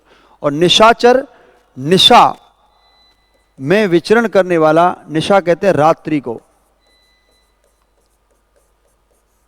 रात्रि, और विचरण करने वाला, निशा में विचरण करने वाला। रात्रि में विचरण कौन करता है, या तो चोर करता है, चोर घूमता है रात्रि में, या फिर राक्षस घूमता है। तो राक्षस भी चोर का रूप है, चोर और राक्षस दोनों निशाचर होते हैं। और निशाचर, आजकल तो विद्यार्थी भी निशाचर हो गए हैं। हाँ, बहुत विद्यार्थियों को देखता हूँ रात में पढ़ते हैं, रात में घूमते हैं, रात में अध्ययन करते हैं, तो निशाचरी की श्रेणी में आ जाते हैं वो भी। हाँ, रात्रि विश्राम करने के लिए है, आप दिन में आप खूब काम करें और रात्रि में शयन करें, तो वो आप रात्रि का प्रयोग कर सकते हैं निशाचर में। और भूसुर में, भू के सुर हैं जो भूसुर कहलाएंगे। आप इसमें क्या करेंगे, सी विकल्प। भूसुर यानी, भू यानी पृथ्वी, अवनी, धरा, वसुंधरा, अचला, एला, ये सब पृथ्वी के पर्यायवाची हैं। तो भू भी उनमें से है। भूसुर यानी सुर के देवता, जो देवता हैं वो ब्राह्मण कहलाते हैं प्रिय विद्यार्थियों। तो ब्राह्मण द्विज होता है, द्विज यानी दो बार जन्म लेने वाला द्विज ब्राह्मण होता है। तो ये भूसुर भी ब्राह्मण का पर्यायवाची है, तो आप इसमें भूसुर को सही करेंगे। नेक्स्ट देखिए, सहोदर शब्द का विलोम शब्द क्या है। सहोदर, परोदर, पर यानी दूसरे, अधर, अन्योदर और कुधर, अन्य के उदर से, अन्य के उदर से, उदर कहते हैं पेट को, उदर किसको कहेंगे, उदर कहते हैं पेट को। और स यानी एक ही पेट से, सहधन उदर के रूप में ए और उ मिलकर बने ओ, और शब्द बना सहोदर। मिलहि न कबहूं सहोदर भ्राता। जब राम जी विलाप कर रहे थे, लक्ष्मण को शक्ति लगी थी, मेघनाथ ने शक्ति मारी लक्ष्मण को, और लक्ष्मण मूर्छित पड़े थे। उनकी मूर्छा पर श्री राम भगवान विलाप कर रहे थे। और गोस्वामी तुलसीदास ने अपने रामचरित नामक ग्रंथ में एक बहुत ही सुंदर उक्ति के साथ वर्णन किया है कि मिलहि न कबहूं सहोदर भ्राता। कभी भी सहोदर, एक ही उदर से उत्पन्न पैदा हुए भाई या बहन नहीं मिल सकते। दुनिया में कोई भी रिश्ता आपको मिल सकता है, लेकिन भाई और बहन का जो रिश्ता है वो कभी नहीं मिल सकता। तो मिलहि न कबहूं सहोदर भ्राता। तो भ्राता ये सहोदर भाई के लिए आता है, अन्योदर अन्य के उदर से। और रित का विलोम शब्द क्या होगा, रित यानी अनरित, वक्र, विकीर्ण और अनैक्य।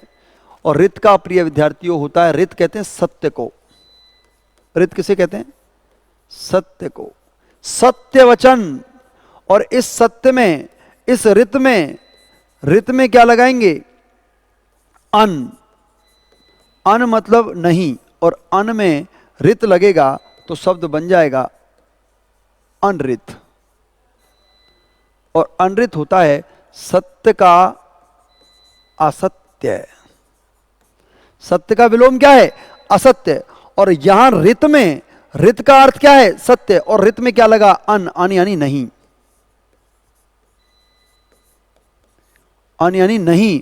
मत न के बराबर आता है, और शब्द क्या बनेगा, अनरित। प्रिय विद्यार्थियों, बहुत ही अच्छा शब्द है। रित सत्य को कहते हैं कि सत्य की पराकाष्ठा हुई, रित की पराकाष्ठा हुई। असत्य अनरित के लिए आता है, अन उपसर्ग लगने पर वो अनरित बनता है। और अनरित इसमें अविकल, वक्र नहीं, वक्र यानी टेढ़ा, वक्र होता है टेढ़ा, उसकी वक्र दृष्टि है मेरे ऊपर, उसकी टेढ़ी दृष्टि है मेरे ऊपर, उसे वक्र दृष्टि कहते हैं। और विकीर्ण, विकीर्ण संकीर्ण का विकीर्ण होता है, संकीर्ण विकीर्ण फैला हुआ। अनैक्य, एक से बनता है अनैक्य, अन धन ऐक्य, और शब्द बनता है अनैक्य। अन में हलंत लगेगा, न के साथ ए जुड़ेगा, शब्द बन जाएगा आपका अनैक्य। क्लियर है क्या साहब? अगला देखिए फटाफट से। निम्न में से कौन सा विलोम शब्द सुमेलित नहीं है? कौन सा नहीं है? पौराणिक, प्राचीन, कनिष्ठ, ज्येष्ठ, उग्र, सौम्य, ध्वंस, निर्माण। कौन सा विकल्प सही नहीं है? सुमेलित नहीं है। देखिए, कनिष्ठ का ज्येष्ठ होता है, उग्र का सौम्य होता है, ध्वंस का निर्माण होता है, लेकिन पौराणिक का और प्राचीन का प्रिय विद्यार्थियों अर्वाचीन होता है। प्राचीन का तो होता है अर्वाचीन, प्राचीन, और पौराणिक का होता है अपौराणिक, अपौराणिक या अनपौराणिक भी आप कह सकते हैं। अपौराणिक, जो पुराणिक नहीं हो, जो पौराणिक नहीं हो, उसे कहते हैं अपौराणिक। लेकिन प्राचीन और पौराणिक नहीं होते हैं, दोनों एक दूसरे के विलोम नहीं है। कनिष्ठ का ज्येष्ठ होता है, कनिष्ठ यानी छोटा, ज्येष्ठ यानी बड़ा। उग्र, जो उग्र स्वभाव का हो, जो तेज स्वभाव का हो। सौम्य, जो शालीन हो, उसको सौम्य के। ध्वंस, ध्वंस कहते हैं जिसका नाश कर दिया गया हो, ध्वंस कर दिया गया हो। और ध्वंस से बनता है निर्माण, तो निर्माण का ध्वंस होता है। उग्र का सौम्य होता है, कनिष्ठ का ज्येष्ठ होता है, और पौराणिक का प्राचीन नहीं होता है। तो उत्तर विकल्प क्या है आपका? अनपौराणिक, अपौराणिक, पौराणिक, अपौराणिक कर सकते हैं इसका विलोम, और प्राचीन का अर्वाचीन कर सकते हैं। जी, ये सही है आपका। किसी व्यक्ति का सिद्धांत का समर्थन करने वाला अनेक पद के लिए एक शब्द है। किसी व्यक्ति या सिद्धांत का समर्थन करने वाला। अनुदान, अनुयायी, अनुपंथी, अनुभवी। अनुभवी तो कोई अनुभव प्राप्त कर लेता है, जो उसे कहते हैं अनुभवी। जो एक्सपीरियंस उसको बहुत हो, उसे अनुभवी कह देते हैं। और अनुपंथ, अनुपथी, अनुपथी है ये। अनुदान यानी किसी के बदले कुछ दान दिया गया हो, ग्रांट कहते हैं इसको जी। अनुदान को ग्रांट, अंग्रेजी में इसको ग्रांट कहते हैं। लेकिन अनुदान, दान जो किसी को दिया गया हो, अनुदान दिया गया है, सहायता राशि दी गई है उसको। और लेकिन अनुयायी, किसी सिद्धांत, किसी व्यक्ति को मानने वाला, उसको अनुयायी कहते हैं। जो किसी के सिद्धांतों को मानता हो, किसी के उसके मानने का, उसका समर्थन करता हो, उसको अनुयायी कहते हैं। हम सभी अनुयायी हैं। हाँ, जो विष्णु के उपासक हैं, विष्णु के अनुयायी हैं, और उनके अनुयायी कोई आते हैं तो उनका समर्थन करने वाले हम सब हो जाते हैं, तो उसे अनुयायी कहेंगे। तो व्यक्ति या सिद्धांत का समर्थन करना अनुयायी, बिल्कुल सही होगा। अनुयायी उनकी पीछे पीछे, अनु का मतलब होता है पीछे, समान या गौण के अर्थ में आता है अनुयायी। आशुभाषण, प्रिय विद्यार्थियों, ये आ कोई उपसर्ग नहीं है। आशु कहते हैं शीघ्र को। आशु किसे कहते हैं? शीघ्र को। शीघ्र जो होता है उसे हम आशु कहते हैं, जो शीघ्रता की। भाषण, एक होता है भाषण और एक होता है अभिभाषण। अभिभाषण तो लिखित में दिया गया भाषण होता है, अभिभाषण। और आशु कहते हैं शीघ्र भाषण। विषय को एक दिन पहले बता देना, विषय पर चर्चा परिचर्चा करवाना, किसी विषय पर तत्काल बोलना और विषय को रट कर बोलना। ये तो भैया किसी विषय पर तत्काल स्थिति में बोलना आप कहते हैं। देखिए, आशु कवि, एक शब्द होता है आशु। आशु कहते हैं शीघ्र, जो कविता करता है ना, उसके लिए आप आशु का प्रयोग करते हैं। ऐसा कवि जो तत्काल परिस्थिति पर काव्य पाठ करे।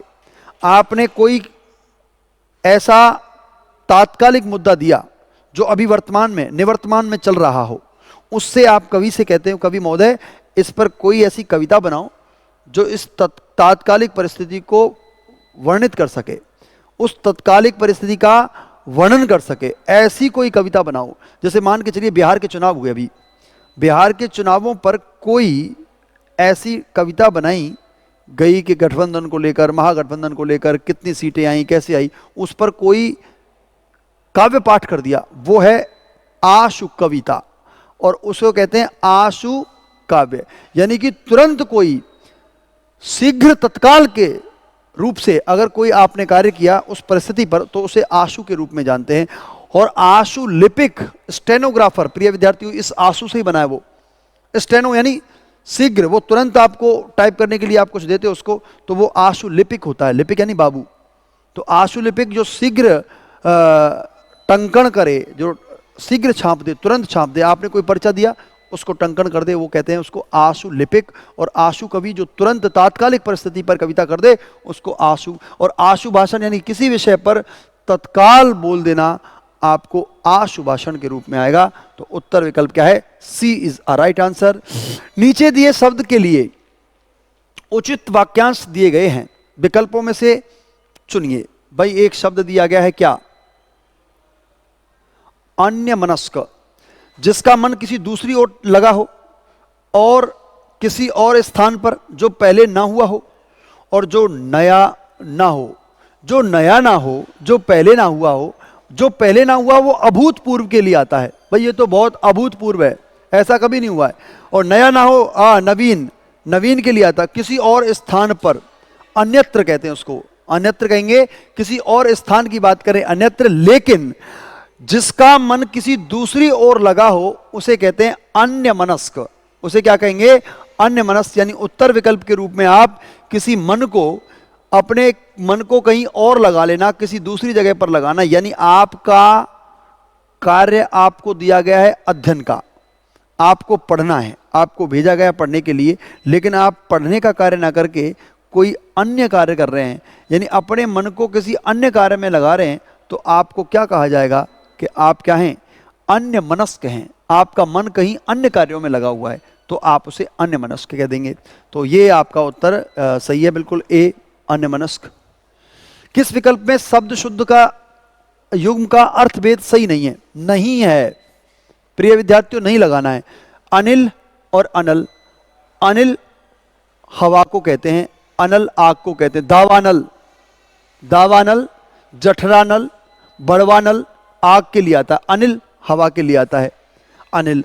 अंश और अंश, यानी कि तालव्य शय का प्रयोग प्रिय विद्यार्थियों हिस्सा के लिए आता है। हिस्सा, अंश, हिस्सा या भाग, भाग भी कह सकते हैं इसको, भाग, ये भी सही है, हिस्सा या भाग। और अंश यानी दंती से जिसमें आता है, वो दंती से कंधा के लिए आता है, तो कंधा सही है इसमें। अपेक्षा और उपेक्षा, अपेक्षा मैं ऐसी आशा करता हूं, अपेक्षा करता हूं, और उपेक्षा होता है निरादर या अवहेलना को भी कह सकते हैं आप, निरादर या अवहेलना, अवहेलना कि उसने मेरी क्या की है? उपेक्षा की है। और अवलंब और अविलंब ये दोनों गलत, असंगत है प्रिय विद्यार्थियों। अवलंब होता है सहारा, अवलंब क्या है? सहारा। उसने मुझे सहारा दिया, अवलंब दिया, यानी कि निरावलंबन, निरावलंब या परावलंबन, परधन अवलंबन, पर यानी दूसरे पर आश्रित, दूसरे के सहारे रहने वाला परावलंबन कहलाता है। और अविलंब यानी बिना देर किए हुए, बिना देर किए हुए, बिना देर किए हुए, उसे हम अविलंब कहते हैं। ये ए लगा इसमें, ध्यान रखना, ए विलंब, विलंब यानी देर, कि उसने विलंब कर दी, उसके पहुंचने में बहुत विलंब हुआ है, तो उसमें लगा अविलंब। तो आपका उत्तर विकल्प क्या है? डी सही है भाई। अपेक्षा, उपेक्षा, तो अपेक्षा तो आशा रखता हूं, मुझसे ऐसी आशा रखता हूं। और उपेक्षा यानी निरादर अवहेलना के लिए आता है। अंश, अंश, हिस्सा, कंधा, अनिल, अनल, हवा और आग के लिए आता है। युग्म शब्द आपका गलत कौन सा है? डी विकल्प इसमें बिल्कुल सही है। आप डी को चुन सकते हैं इसमें, अवलंब और अविलंब के रूप में। आइए देखिए, अभिज्ञ और अनभिज्ञ शब्दों का सही अर्थभेद बताइए। अब इसमें भी युग्म बताना है। अभिज्ञ, प्रिय विद्यार्थियों, अभिज्ञ, अभिज्ञ, अभिज्ञ में अन उपसर्ग लगा दिया, अन क्या लगा दिया? उपसर्ग, और शब्द क्या बन गया? अनभिज्ञ। और अनभिज्ञ में अन यानी नहीं, अज्ञान ज्ञानी, ज्ञानी पढ़ना, जानकार अनजान, अवज्ञ। अभिज्ञ तो जानकार होता है, लेकिन अनभिज्ञ अनजान के रूप में आता है प्रिय विद्यार्थियों। तो जानकार और अनजान, यानी सी विकल्प को आप सही चुन सकते हैं। इसमें सी विकल्प आपका सही है, अनभिज्ञ या जानकार। इति इति प्रिय विद्यार्थियों, रीट जो आरटेट के रूप में होता था, आरटेट 2011-12 में इसको पूछा गया है। इति और इति को 11-12 यानी कि बहुत समय पहले इति और इति। इति होता है, इति कहते हैं समाप्ति को, इति कहते हैं समाप्ति को। और प्रिय विद्यार्थियों, इति यानी दैवीय प्रकोप, दैवीय प्रकोप या बाधा, यह बाधा के रूप में भी आता है और दैवीय प्रकोप के रूप में भी आता है।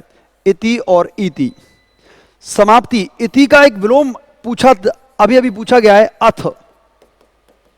अथ होता है प्रारंभ,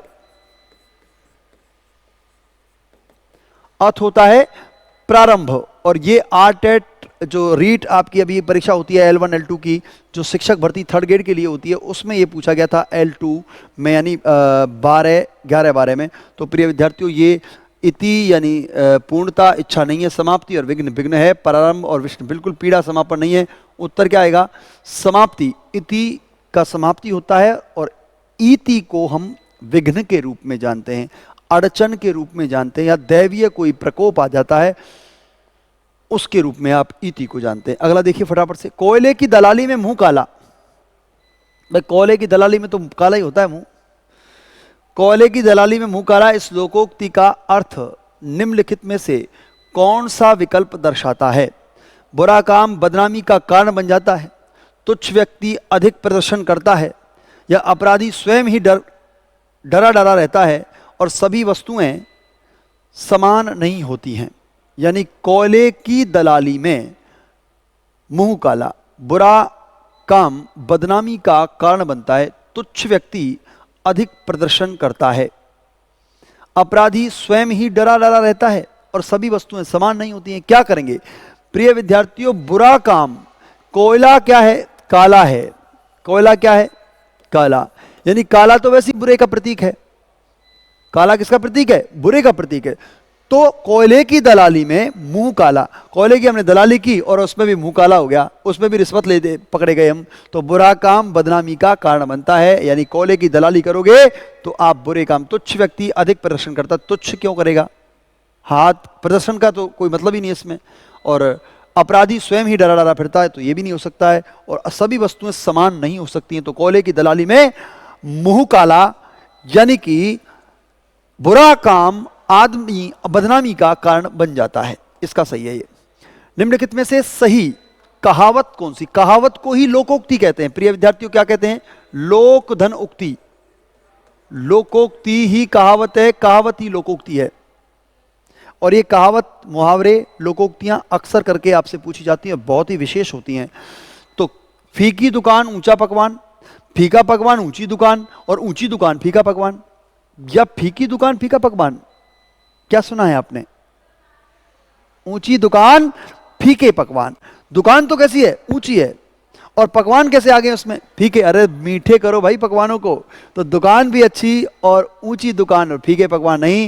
यानी दिखावा तो अधिक कर रखा है, बड़प्पन तो ज्यादा बना रखा है, लेकिन जो गुणवत्ता है उस गुणवत्ता का वहां शून्य है। यानी ऊंची दुकान में फीके पकवान होंगे, ऊंची दुकान फीका पकवान। बिल्कुल सही है।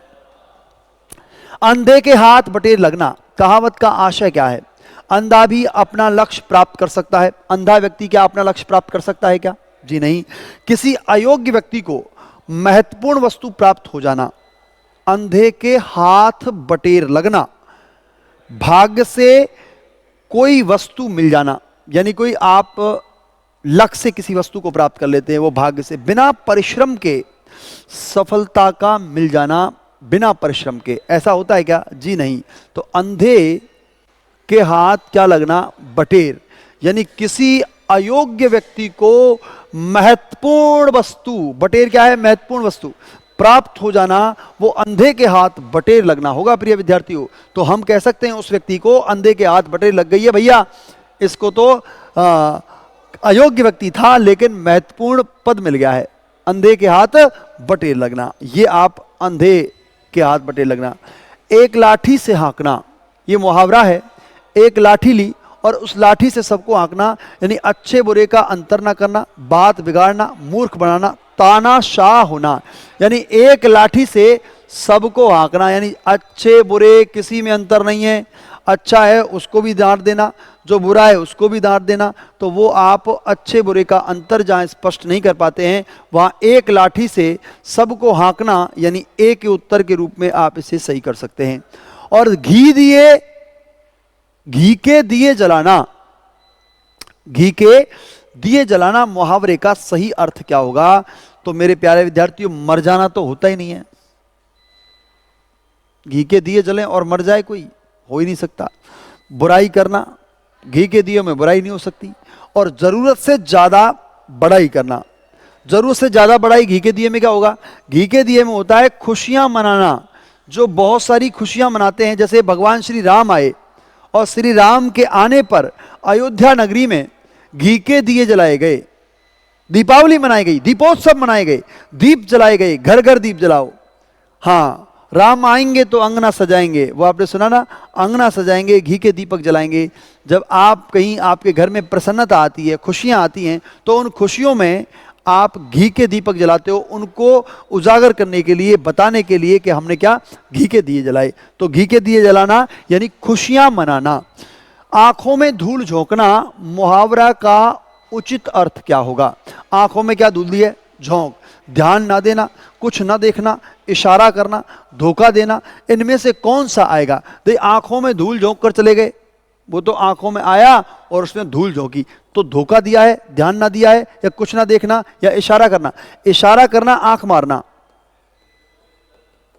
आंख मारना इशारा करने के अर्थ में आता है। कुछ ना देखना, कुछ ना देखना, अंधा बना रहना, ये आएगा। ध्यान ना देना, इग्नोरेंस, बिल्कुल ध्यान नहीं दिया है। लेकिन आंखों में धूल झोंकना तो क्या है? धोखा देना है। भैया उसने मेरे आंखों में धूल झोंक दी, यानी मुझे पता था ऐसा है, और उसने आंखों में धूल झोंक कर वो चला गया। निम्नलिखित प्रश्न में 4 विकल्पों में से उस विकल्प का चयन करें जो दिए गए लोकोक्ति का सही अर्थ वाला विकल्प है। आधा तीतर आधा बटेर, विपत्ति में आना, लाभ की आशा न होना, और अनिश्चितता होना, और अनमेल मिश्रण होना। विपत्ति में आना, आधा तीतर आधा बटेर। भाई आधा अगर तीतर है और आधा बटेर है, तो ये कोई विपत्ति है क्या? इसमें विपत्ति तो है ही नहीं। आधा तीतर आधा बटेर। लाभ की आशा ना होना, यानी तीतर से और बटेर से कोई लाभ भी नहीं मिलेगा। और अनिश्चितता होना, अनिश्चितता होना, निश्चित तो नहीं है दोनों में से, आधा तीतर है आधा बटेर है, लेकिन अनमेल मिश्रण, न तीतर का मेल है न बटेर का मेल है, दोनों अनमेल मिश्रण के रूप में प्रयुक्त हुए हैं। तो अनमेल मिश्रण इसमें सही होगा, अनमेल मिश्रण। तुच्छ मनुष्य की मित्रता शीघ्र ही समाप्त हो सकती है, तुच्छ मनुष्य की मित्रता शीघ्र ही समाप्त हो सकती है, भाव को व्यक्त करने वाली लोकोक्ति कौन सी है? तुच्छ मनुष्य की मित्रता अधजल गगरी छलकत जाए, थोथा चना बाजे घना, कबहू निरामिष होए ना कागा, और ओछे की प्रीत बालू की भीत। भाई दे अधजल गगरी छलकत जाए, आधा भरा हुआ घड़ा, गगरी कहते हैं घड़े को, आधा भरा हुआ घड़ा छलकता है। आप किसी मटके को पानी भरकर ले जा रहे हैं, उसमें आधा पानी है तो वो छलकेगा, अगर पूरा भर दो तो छलकेगा नहीं। थोता चना बाजे घना, कर्म ज्ञानी उछल उछल कर बात करता है, अल्प ज्ञानी। तुच्छ मनुष्य की मित्रता, कबहू निरामिष होए न कागा, निरामिष, कबहू कागा यानी कौआ, निरामिष जो कभी मांस ना खाता हो। ऐसा हो सकता है क्या कौआ मांस ना खाए? तो यहां तुच्छ मनुष्य की मित्रता शीघ्र ही समाप्त हो जाती है, यानी ओछे की प्रीत, ओछे व्यक्ति यानी तुच्छ व्यक्ति की प्रीत यानी लगाव, प्रेम, बालू की भीत, बालू जैसे रेत होती है, उस रेत की जैसे भीत बना दो आप, दीवार बना दो, वो रेत की दीवार जैसे ढल जाती है, ढह जाती है, ऐसे ही ओछे की प्रीत बालू की भीत के समान होती है। तो तुच्छ मनुष्य की मित्रता शीघ्र ही समाप्त हो जाती है। बालू के रेत की तरह वो ओछे की भीत की तरह गिर जाती है। उस भीत को कहते हैं दीवार। भीत यानी दीवार, और ओछा व्यक्ति यानी तुच्छ मनुष्य होगा। और उत्तर आपका आएगा डी विकल्प, ओछे की प्रीत बालू की भीत के लिए उत्तर सही होगा। बेकार आदमी व्यर्थ के काम करता है। अर्थ किसी लोकोक्ति से संबंधित है। किस आधा बटेर आधा अंधा बांटे रेवड़ी, फिर अपनों को दे। बेकार आदमी व्यर्थ के काम करता है। बेकार जो आदमी है वो व्यर्थ के काम करता है, यानी किसी को काम है नहीं और वो अनावश्यक काम करता है। यानी आधा बांटे अंधा बांटे रेवड़ी, अंधा व्यक्ति है, कोई रेवड़ी बांट रहा है तो घर घर फिर के घर के वो अपनों को देगा ना। अपनों को लाभ पहुंचाना, यानी कि जब कोई प्रभुता मिल जाती है उस प्रभुता से अपनों को लाभ पहुंचाना क्या होता है? अपनों को अंधा बांटे रेवड़ी और घर फिर घर अपनों को दे। कहने से धोबी गधे पर नहीं चढ़ता। बार बार कहो आप धोबी भैया गधे पे बैठ जाओ तो कहने से नहीं बैठता है, चाहे अपने आप स्वतः ही बैठ जाएगा वो। हाँ, धोबी घाट से कपड़े ले आएगा, कहने से कुम्हार गधे पर नहीं बैठता है, ऐसे कहते हैं इसको। और खाली बनिया क्या करे, इस कोठी के धान उस कोठी में धरे। अंधे के हाथ बटे लगना ये तो होगा ही नहीं। भाई बेकार आदमी है, अगर कोई बेकार आदमी व्यर्थ के काम कर रहा है तो क्या करता है? खाली बनिया क्या करे, इस कोठी का माल उस कोठी में करेगा। काम तो है नहीं, कुछ काम कुछ है नहीं है, तो क्या करेगा? वो अपने ही सामान को इधर से उधर इधर से उधर इधर से उधर टूमा पटली करेगा। यानी इस कोठी के अनाज को उस कोठी में करेगा, इस कोठी के धान को उस कोठी में धरे। तो बेकार आदमी व्यर्थ के कार्य करता है। ये व्यर्थ का कार्य जो करना चाहिए था वो कर नहीं रहा है। तो आप इसमें सी विकल्प को चुनेंगे। वर्ण और उच्चारण स्थान की दृष्टि से निम्नलिखित में से असंगत युग्म है अकूह विसर्जनीय कंठा। प्रिय विद्यार्थियों देखो, अकूह विसर्जनीय कंठा, यानी ए आ कै वर्ग पूरा है और विसर्ग क्या होते हैं? कंठ होते हैं। तो है तो आ गया इसमें, ये आ गया है। से इचू यशानाम तालु, इचू यशानाम तालु। अब तालब की बात कर रहा है तो ये ई ए आई चे वर्ग पूरा, ये और शे क्या होते हैं? तालु। तो शे आ गया, तालु है। ऋतु रसानाम मूर्धा, ऋतु रसानाम मूर्धा, अर्थात मूर्धन्य कौन से हैं? यानी री टे वर्ग पूरा रे और शे, ये क्या है? मूर्धन्य। और ओष्ठ है, जी नहीं है, ये तो क्या है? ऋतु लसानाम, ये सा नाम दंता, ये तो दंता है। ले और से इनके नाम री और तू, इनके नाम क्या हैं? दंत होते हैं। तो आप इसमें दंत करेंगे से को, बिल्कुल सही है। ये तो होता है मूर्धन नहीं है। उत्तर क्या आएगा इसमें? डी वाला आएगा। यानी से तो क्या है? दंत है, ओष्ठ नहीं है। ओष्ठ तो उपुवध्यमानिया नाम ओष्ठ हुए, उपुवध्यमानिया नाम ओष्ठ, तो उपु आएगा इसमें। पैवर्ग आता है पूरा ओष्ठ में। निम्न से पैवर्ग का उच्चारण स्थान दंत, ओष्ठ, कंठ, तालव्य। ओष्ठ अभी भी बताया मैंने आपको, ओष्ठ आएगा उपु, उपुवध्य मानिया नाम मोष्ठौ, उपुवध्यमानिया नाम यानी पैवर्ग उ वे, ये सभी किस में आते हैं? ओष्ठ में। कंठ तालव्य नहीं आएंगे। उत्तर क्या आएगा आपका? ओष्ठ, राइट आंसर। वह शनिवार के दिन चला गया, वाक्य का शुद्ध रूप क्या है? वह चला गया शनिवार के दिन, वह शनिवार को चला गया, वह चला गया शनिवार को, उपयुक्त में से कोई नहीं। वह शनिवार को चला गया, शनिवार को चला गया, तो सही आएगा। कारक के साथ इसका प्रयोग सही हुआ है। व्याकरण की दृष्टि से निम्नलिखित में से कौन सा वाक्य शुद्ध है? मेरे को आपका काम बहुत पसंद है, वह आदमी अच्छा नहीं है, एक दूध का गिलास दो, प्रत्येक दिन चित्र बुरे नहीं होते, वह आदमी अच्छा नहीं है, मेरे को आपका काम बहुत पसंद है। मेरे को ये अशुद्ध है, आपका काम बहुत पसंद है। मेरे को नहीं, मुझे क्या आएगा यहां? मुझे आपका काम बहुत पसंद है, ये आएगा। एक दूध का गिलास, ये भी एक नहीं है, दूध का एक गिलास, दूध का एक गिलास। 2, प्रत्येक चित्र बुरे नहीं होते, प्रत्येक चित्र बुरे नहीं होते, प्रत्येक नहीं, चित्र बुरे नहीं होते, प्रत्येक चित्र बुरे नहीं होते, वह आदमी अच्छा है। तो इनमें सटीक जो उत्तर होगा वो वह आदमी अच्छा नहीं है, आदमी अच्छा नहीं है, उत्तर के रूप में आप इसे बिल्कुल सही करेंगे, वह आदमी। प्रत्येक चित्र, हर एक चित्र बुरे नहीं होते, हर एक चित्र बुरा नहीं होता, बुरे के लिए बुरा आएगा, बुरा नहीं होता, प्रत्येक यानी एक की बात कर रहा है, एक यानी बुरा नहीं होता, सही है। निम्न में से कौन सा वाक्य शुद्ध है? बालक छत में, बालक छत में खेल रहा है, छत में नहीं, अशुद्ध है। श्वेता मेरे पास दौड़ती हुई आई, श्वेता मेरे पास दौड़ती हुई आई। एक किताब कहानी की दे दीजिए, एक किताब कहानी की दे दीजिए, किताब कहानी की एक किताब, इसका शुद्ध रूप क्या होगा? कहानी की एक किताब, एक किताब या पुस्तक, एक किताब दे दीजिए, ये आएगा।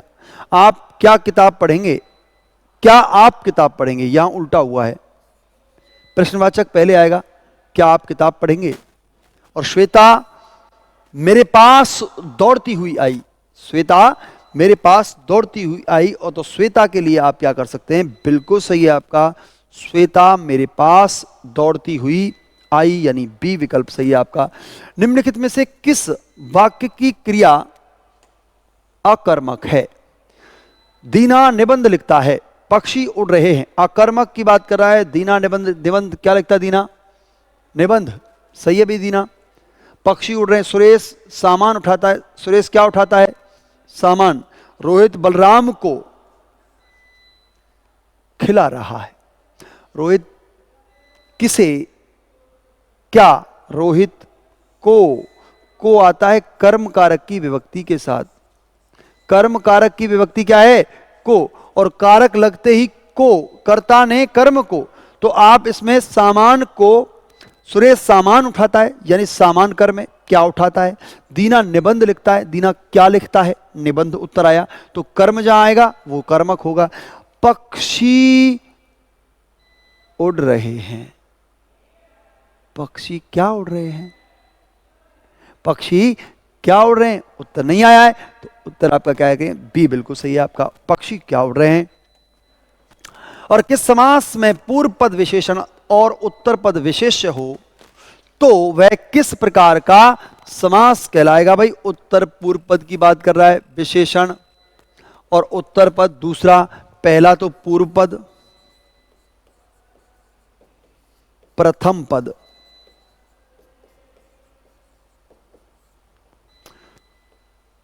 उत्तर पद, दूसरा पद,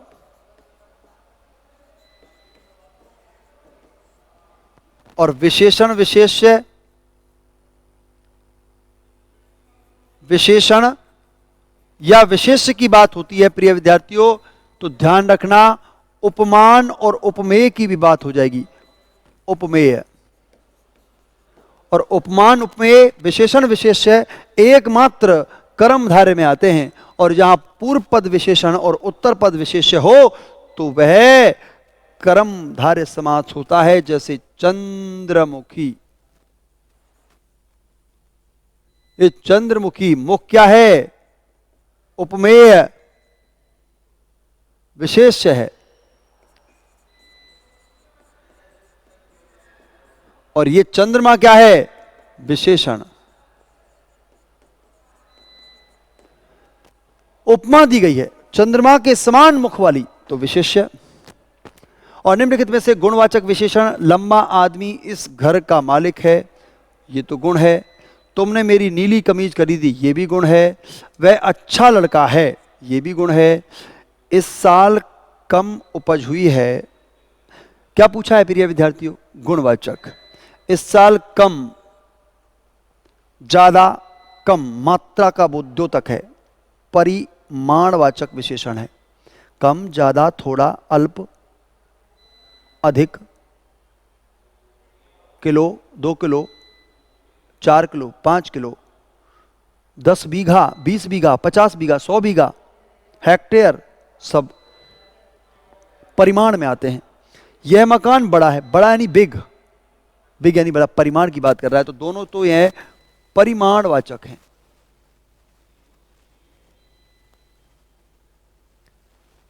परिमाणवाचक विशेषण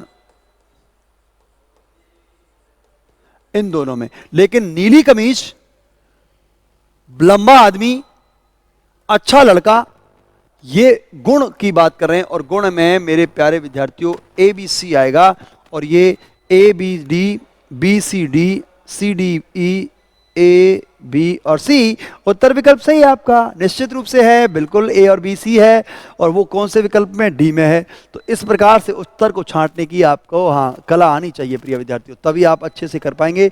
एक एक प्रश्न को बहुत अच्छे से बारीकी से देखना है आपको, एक एक प्रश्न का महत्व है, एक एक विकल्प का भी महत्व होता है, और विकल्प पर नजर डालेंगे, इस प्रकार से छांटेंगे तो निश्चित रूप से सही होगा आपका। और अंतिम प्रश्न, पथ भ्रष्ट में कौन सा समास होगा? पथ भ्रष्ट प्रिय विद्यार्थियों, पथ से भ्रष्ट, से आएगा यानी अलग होना, अलग होने के अर्थ में आएगा, और अलग होने के अर्थ में आता है प्रिय विद्यार्थियों अपादान तत्पुरुष। अपादान तत्पुरुष, कर्ता ने कर्म को करण से संप्रदान के लिए, और अपादान में क्या आता है? से। अव्यय भाव में प्रथम पद प्रधान, उपसर्ग मूलक, शब्द की पुनरावृत्ति, या प्रथम पद अव्यय अपरिवर्तनीय होता है। द्वंद्व में दोनों पद प्रधान, तत्पुरुष में कारकीय परसर्गों का लोप, यानी इसमें अपादान से का लोप हुआ है। और कर्मधारय में अभी भी बताया आपको, विशेषण विशेष्य, उपमेय उपमान कर्मधारय में होंगे। यहां अपादान पंचमी विभक्ति के रूप में आया है, से यानी अलग होना। पुजारी कुत्ते से डरता है, भीत है, अलग है, डरा हुआ है। तो इस प्रकार से आप इसमें उत्तर विकल्प तत्पुरुष करेंगे, और तत्पुरुष में भी अपादान तत्पुरुष, तत्पुरुष के 6 भेद हैं, उनमें से ये अपादान तत्पुरुष के रूप में आपका तत्पुरुष समास होता है। प्रिय विद्यार्थियों, ये प्रश्न पत्र आपने बहुत अच्छे से किया होगा, आशा करता हूँ समझ में आया होगा। फिर भी नहीं आया होगा तो आप कमेंट बॉक्स में हमें पूछ सकते हैं। तो जुड़े रहिए हमारे साथ प्रेम शर्मा के साथ VIPM में। धन्यवाद। जैसा कि आप मेरे पीछे देख रहे हैं, हाई कोर्ट 4th ग्रेड के पेपर 3 का मैं सॉल्यूशन करवा रहा हूँ। आपके लिए एक टेस्ट सीरीज का आयोजन किया जा रहा था। उस टेस्ट सीरीज में लगातार आपकी प्रैक्टिस के माध्यम से आपकी अच्छी तैयारी हो सके, उसी के लिए उसको आयोजन किया जा रहा है। उसी का पेपर 3रा है, जिसके जीके का मैं सॉल्यूशन आपके लिए लेकर के आया हूँ। इन सॉल्यूशंस को लगातार देखिएगा, साथ साथ में जितने ज़्यादा से ज़्यादा आप पेपर दे सकते हैं उतने पेपर दीजिएगा, जिससे आपकी तैयारी और ज़्यादा अच्छी और पुख्ता हो सके। और जितनी ज़्यादा तैयारी अच्छी होगी उतना ही पेपर आपके लिए आसान होगा। तो स्टार्ट करते हैं आज का पेपर का solution. First question, Kajli Teej जिसे सातुड़ी तीज भी कहते हैं और किस माह में मनाई जाती है? कजली तीज या सातुड़ी तीज के बारे में पूछा जा रहा है। कजली तीज जिसे सातुड़ी तीज के भी कहा जाता है, किस महीने मनाई जाती है? भाद्र कृष्ण अष्टमी को। अब तीज कह रहे हैं तो एक चीज दिमाग में रखना, अष्टमी तो बाय डिफॉल्ट कट गया, ये अष्टमी बाय डिफॉल्ट कट गया, ये पूर्णिमा अपने आप कट गया। तो आपको कुछ सोचने की जरूरत नहीं। जब तीज की बात की जा रही है तो सिंपल सी बात है कि तीज का मतलब क्या होगा? तृतीया, और तृतीया का मतलब इसमें एक ही तृतीया है। भाद्र कृष्ण तृतीया को क्या मनाई जाती है? कजली तीज मनाई जाती है, जिसे सातुड़ी तीज के नाम से भी जाना जाता है, या इसे ही बूढ़ी तीज के नाम से भी जाना जाता है। बूढ़ी तीज ध्यान रखिएगा। एक दूसरी छोटी तीज होती है जो श्रावण में मनाई जाती है, श्रावण शुक्ल तृतीया को मनाई जाती है। छोटी तीज होती है जो कि जयपुर के अंदर, ध्यान रखिएगा, वो श्रावण शुक्ल तृतीया को मनाई जाती है। और ये पूछे जा रहे हैं कजली तीज, सातुड़ी तीज या बूढ़ी तीज, ये बूंदी की फेमस मानी जाती है, तो भाद्र कृष्ण तृतीया को ये मनाई जाती है, ध्यान रखिएगा। दूसरा, वैशाख शुक्ल तृतीया और श्रावण कृष्ण पंचमी को कौन से त्योहार बनाए जाते हैं? वैशाख शुक्ल तृतीया तो ध्यान रखिएगा कि पश्चिमी राजस्थान के अंदर बीकानेर शहर है, उसकी स्थापना के तौर पर आपको पता होना चाहिए एक त्योहार मनाया जाता है आखा तीज। बीकानेर की स्थापना किसकी? बीकानेर की स्थापना के रूप में मनाया जाता है, ध्यान रखिएगा। और जिस दिन पतंग उड़ाई जाती है, इस दिन बीकानेर के अंदर पतंग भी उड़ाई जाती है। तो जब पतंग उड़ाएंगे तो हम क्या चलाएंगे? विसिल। विसिल का मतलब हम सीटी बजाएंगे। विसिल का मतलब हम सीटी बजाएंगे। तो विसिल से क्या निकल कर है? वैशाख शुक्ल तृतीया। और वैशाख शुक्ल तृतीया आखा तीज होगी। तो सिंपल सी बात है। दूसरा श्रावण, कृष्ण। कृष्ण जो भगवान है, वो कृष्ण भगवान किसके ऊपर उन्होंने सर के ऊपर रख करके नृत्य किया था? नाग के ऊपर। तो नाग पंचमी, नाग पंचमी। तो ये दो चीज आपको ध्यान रखनी है, आखा तीज और नाग पंचमी। श्रावण कृष्ण पंचमी नाग पंचमी होती है, और वैशाख शुक्ल तृतीया को आखा तीज का त्योहार मनाया जाता है। ये दो क्वेश्चन आपके त्योहारों से थे। तीसरे क्वेश्चन को देखते हैं। निम्न में से बेणेश्वर के मेले का आयोजन कब किया जाता है? बेणेश्वर का मेला आपको पता ही है, डूंगरपुर के अंदर नवटापरा और आदिवासियों का कुंभ का मेला इसको कहा जाता है। कुंभ का मेला इसको कहा जाता है, ध्यान रखिएगा। सबसे महत्वपूर्ण है, दक्षिणी राजस्थान के अंदर सबसे महत्वपूर्ण मेलों में से इसको मुख्य रूप से माना जाता है। तो कब मनाया जाएगा? तो ध्यान रखिएगा, माघ पूर्णिमा, बैसाख पूर्णिमा, कार्तिक पूर्णिमा, भाद्र। कार्तिक पूर्णिमा को आपको पता ही है, पुष्कर मेला। कौन सा? पुष्कर मेले का आयोजन कहीं ना कहीं किया जाता है। तो ये त्योहार जो है, ये माघ पूर्णिमा को मनाया जाता है। आदिवासियों का कुंभ का मेला कहा जाता है। दक्षिणी राजस्थान का सबसे बड़ा मेला इसको कहा जाता है, ध्यान रखिएगा। और डूंगरपुर के अंदर त्रिवेणी संगम के रूप में इसका मनाया जाता है। नेक्स्ट, सुमेलित करना है। ब्राह्मणी माता, शीतला माता, जीण माता, सचियाई माता।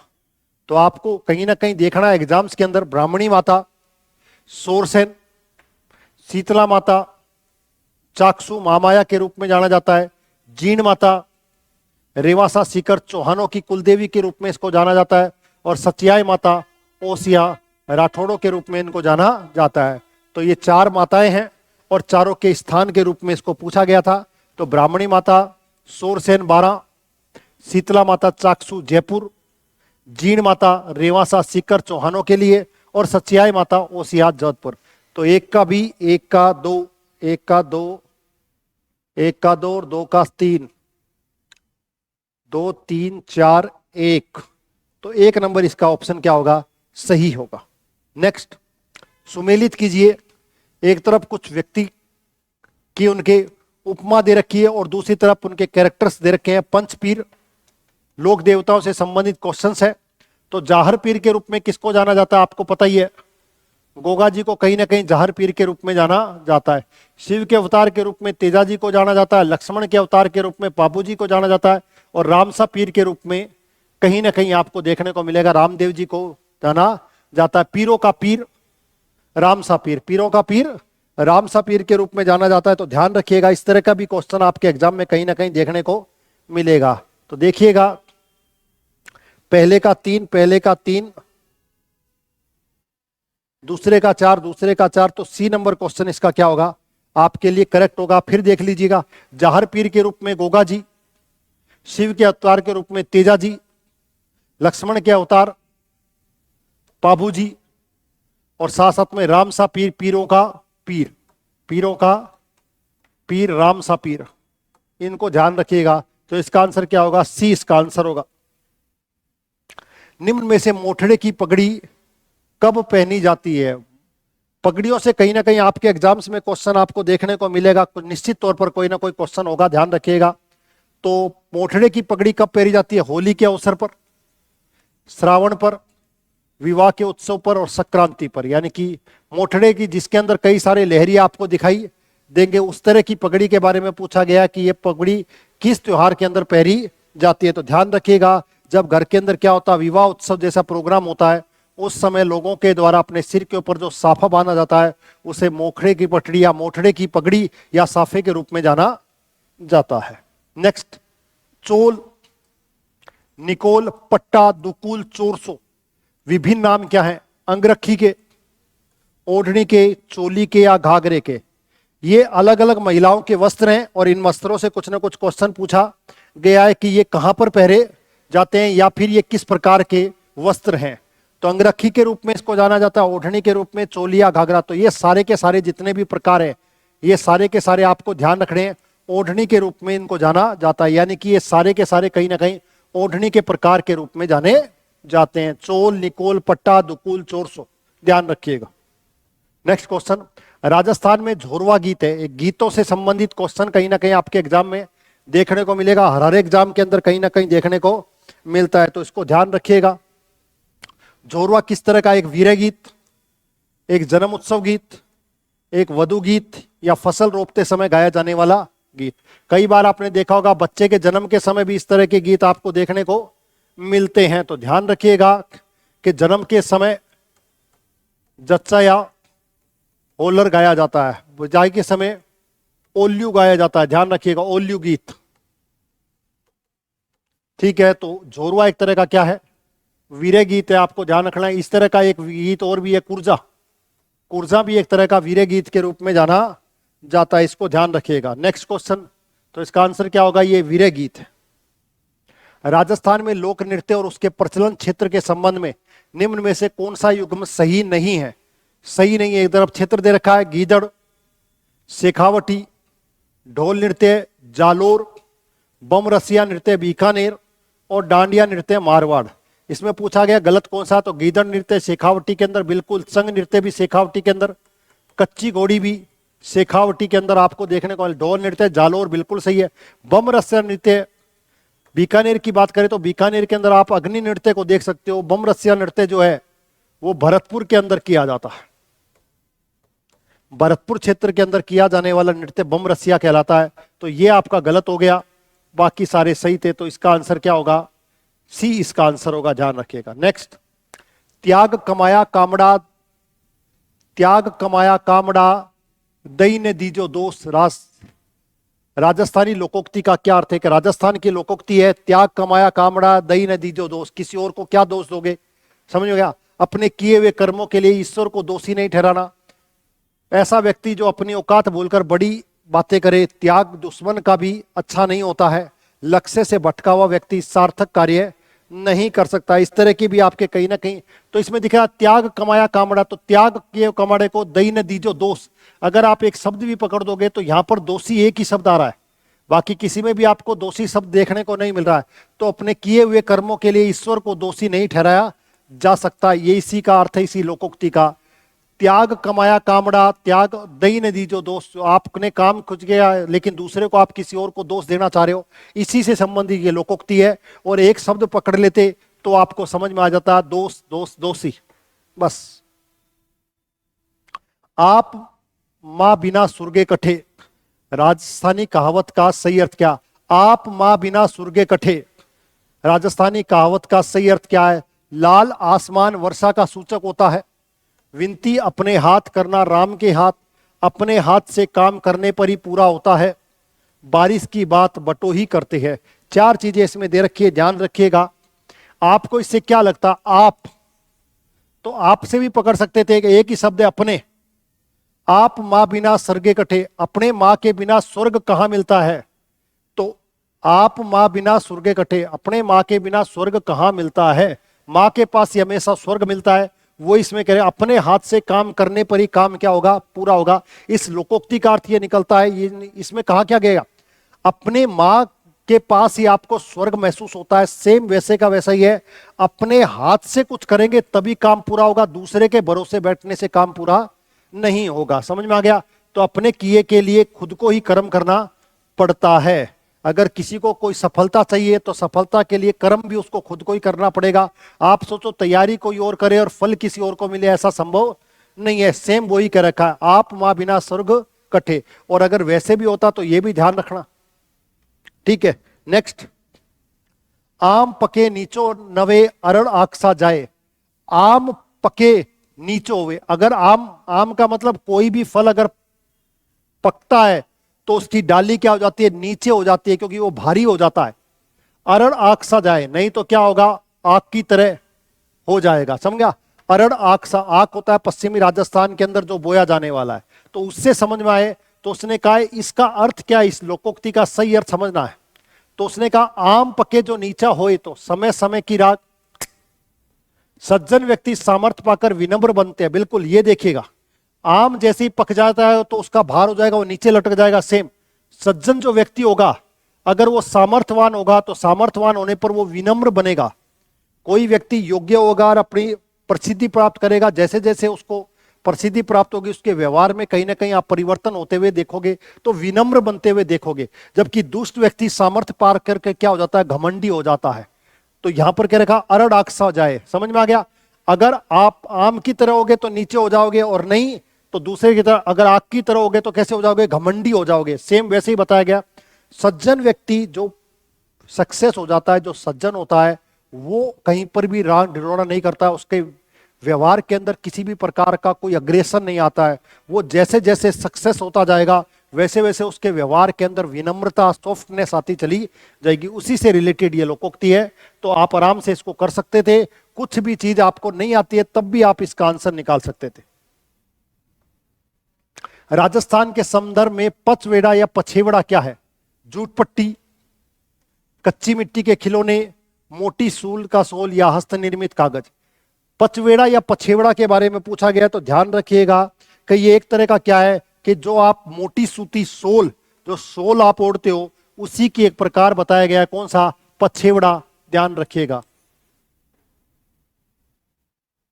परमवीर चक्र से सम्मानित होने वाले राजस्थान के प्रथम राजस्थानी कौन थे? परमवीर चक्र से सम्मानित होने वाले, कल हमने ने बात करी थी किसकी, आपको पता है, शैतान सिंह की। ये शैतान सिंह बाणासुर का शहीद। और आज उसने क्या पूछा है कि परमवीर चक्र से सम्मानित होने वाला राजस्थान का प्रथम राजस्थानी कौन था? शैतान सिंह, पीरू सिंह, योगेंद्र सिंह, होशियार सिंह। तो ध्यान रखिएगा, पीरू सिंह राजस्थान के पहले सम्मानित होने वाले, परमवीर चक्र से सम्मानित होने वाले व्यक्ति थे। कौन? पीरू सिंह। जो इनका संबंध कहां से? झुंझुनू से। ध्यान रखिएगा। निम्न में से किसे मरुभूमि की कोकिला कहा जाता है? मरुभूमि की कोकिला गौरी देवी को, बन्नो बेगम को, मांगी बाई को या अल्लाह जिला बाई को मरु कोकिला के रूप में किसको जाना जाता है? ये क्वेश्चन कंपलसरी है, हर एग्जाम में आपको देखने को मिलेगा। तो ध्यान रखिएगा, मरु कोकिला के रूप में अल्लाह जिल्ला बाई को जाना जाता है, जो बीकानेर से थी। पद्मश्री से भी इन्हें सम्मानित किया गया था। पधारो मारे देश सर्वाधिक बार, पधारो मारे देश सर्वाधिक बार गाने का इनका रिकॉर्ड है। ध्यान रखिएगा, ठीक है। तो अल्लाह जिल्ला बाई को मरु कोकिला के रूप में भी जाना जाता है। निम्न में से कौन सा महाकाव्य 7वीं सदी के कवि माघ द्वारा लिखा गया, जो वर्तमान में राजस्थान के भीनमाल के रहने वाले थे? माघ के बारे में भीनमाल के रहने वाले थे, उनके द्वारा कौन सा लिखा गया? किरारता जूनियम, नौसदीय चक्र, कुमार संभव, शिशुपाल वध। तो ध्यान रखिएगा, कुमार संभव। और इस तरह के आपको देखने को मिले तो कालिदास का देखने को मिलाएगा, ठीक है। तो इस तरह के में ध्यान रखिएगा। शिशुपाल वध कौन सा? शिशुपाल वध किसके द्वारा लिखा गया? माघ के द्वारा लिखा गया, इसको ध्यान रखिएगा। और ये सारी की सारी किताबें कहीं ना कहीं आपके लिए महत्वपूर्ण है, ध्यान रखिएगा। 7वीं सदी में, कौन सी में? अब 6ठी 7वीं शताब्दी में आपको याद रखना है, कालिदास भी थे। और कालिदास के द्वारा कुमार संभव लिखा गया था, कालिदास के द्वारा विक्रम उर्वशीय लिखा गया था, कालिदास के द्वारा मेघदूत लिखा गया था, ठीक है। ये सारा किसके द्वारा? इसलिए कालिदास को शेक्सपियर कहा जाता है, शेक्सपियर कहा जाता है, ध्यान रखिएगा, ठीक है। वो भी उसी कालखंड के माने जाते हैं, तो ध्यान रखिएगा। नेक्स्ट, सुमेलित करना है, श्रृंगार हार, राग मंजरी, संगीत मीमांसा, भाव मंजरी। ध्यान रखिएगा, एक तरफ आपके किताबें दे रखी है और दूसरी तरफ उसके राइटर से नाम दे रखे हैं। तो ध्यान रखिएगा, श्रृंगार हार के रूप में किसको जानते हो? संगीत मीमांसा आपको पता है, कुंभा के द्वारा, किसके द्वारा? कुंभा के द्वारा लिखी गई थी। और भाव मंजरी पुंडरीक विठल के द्वारा इसको लिखा गया। इस तरह का क्वेश्चन कहीं ना कहीं आपके एग्जाम्स में देखने को मिलता है, तो ये भी क्वेश्चन आपको ध्यान रखना है। तो श्रृंगार हार मूल रूप से ध्यान रखिएगा हम्मीर के द्वारा, किसके द्वारा? हम्मीर के द्वारा लिखी गई। राग मंजरी आपको देखना पुंडरीक विठल के द्वारा लिखी गई है। संगीत मीमांसा मैंने बताई थी कुंभा के द्वारा लिखी गई है। और भाव मंजरी भाव भट्ट के द्वारा भाव मंजरी लिखा गया है। तो इसका क्वेश्चन का आंसर देखिएगा, 1 का 2, 1 का 2, एक में ही है 1 का 2, बाकी में कोई है ही नहीं।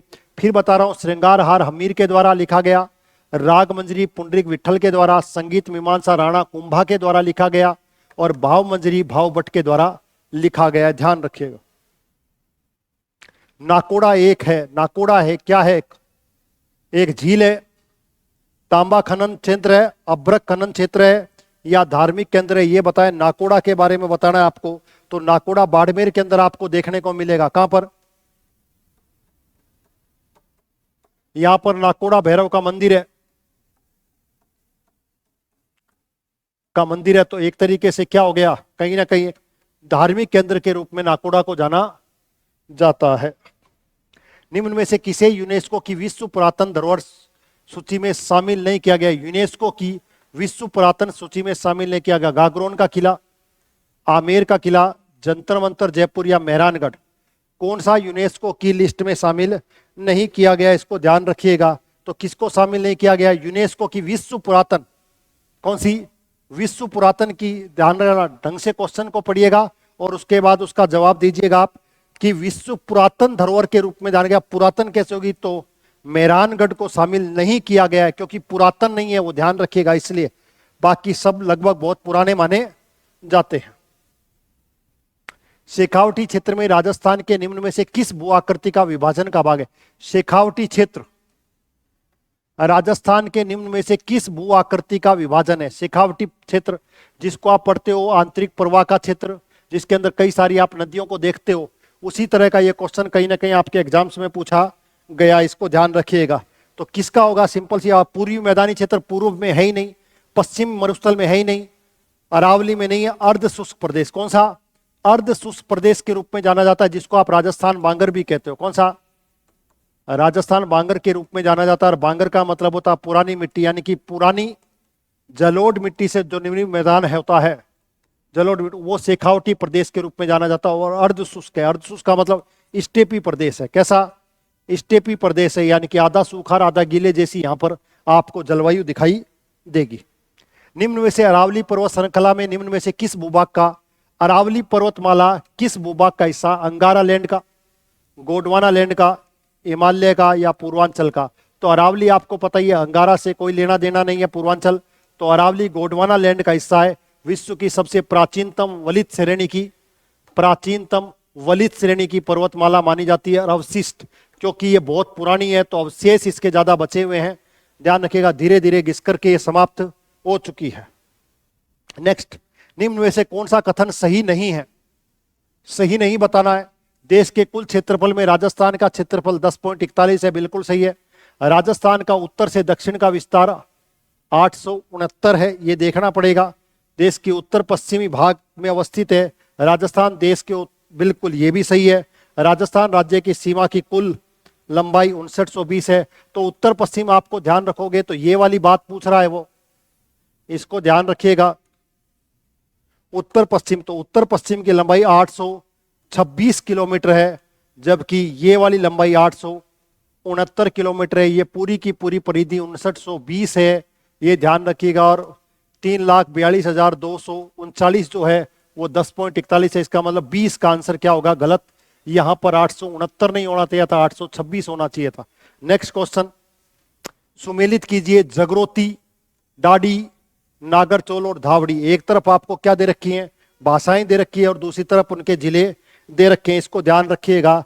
तो जगरोती के बारे में ध्यान रखिएगा, जगरोती करौली के अंदर बोली जाने वाली भाषा आपको ध्यान रखनी है। दूसरा, डाडी की बात करें तो डाडी कल ही अपने ने पिछले 2 नंबर पेपर के अंदर पढ़ा था, आपने मारवाड़ी की उपशैली के रूप में किसको माना था? उपभाषा के रूप में डाडी को माना था, इसको ध्यान रखिएगा।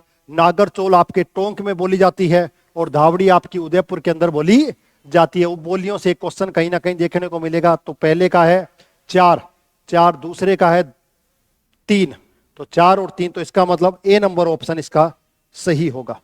नेक्स्ट क्वेश्चन, हिजरी सन का पहला महीना कौन सा होता है? हिजरी सन जो कि आपको पता ही है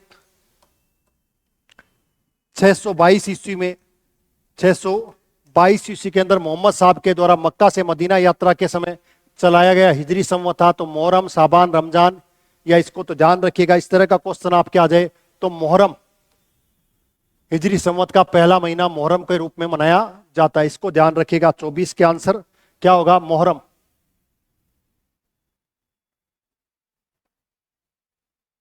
राजस्थान की कौन सी विख्यात लोक देवी का संबंध चूहों से? चूहों की देवी के रूप में शिला माता, करनी माता, नागणेची माता, जीण माता। तो चूहों की देवी के रूप में करनी माता को माना जाता है। ध्यान रखिएगा। देशनोक बीकानेर के अंदर मंदिर है और चारणों की कुल देवी के रूप में भी इसको जाना जाता है। तो बी इसका आंसर होगा।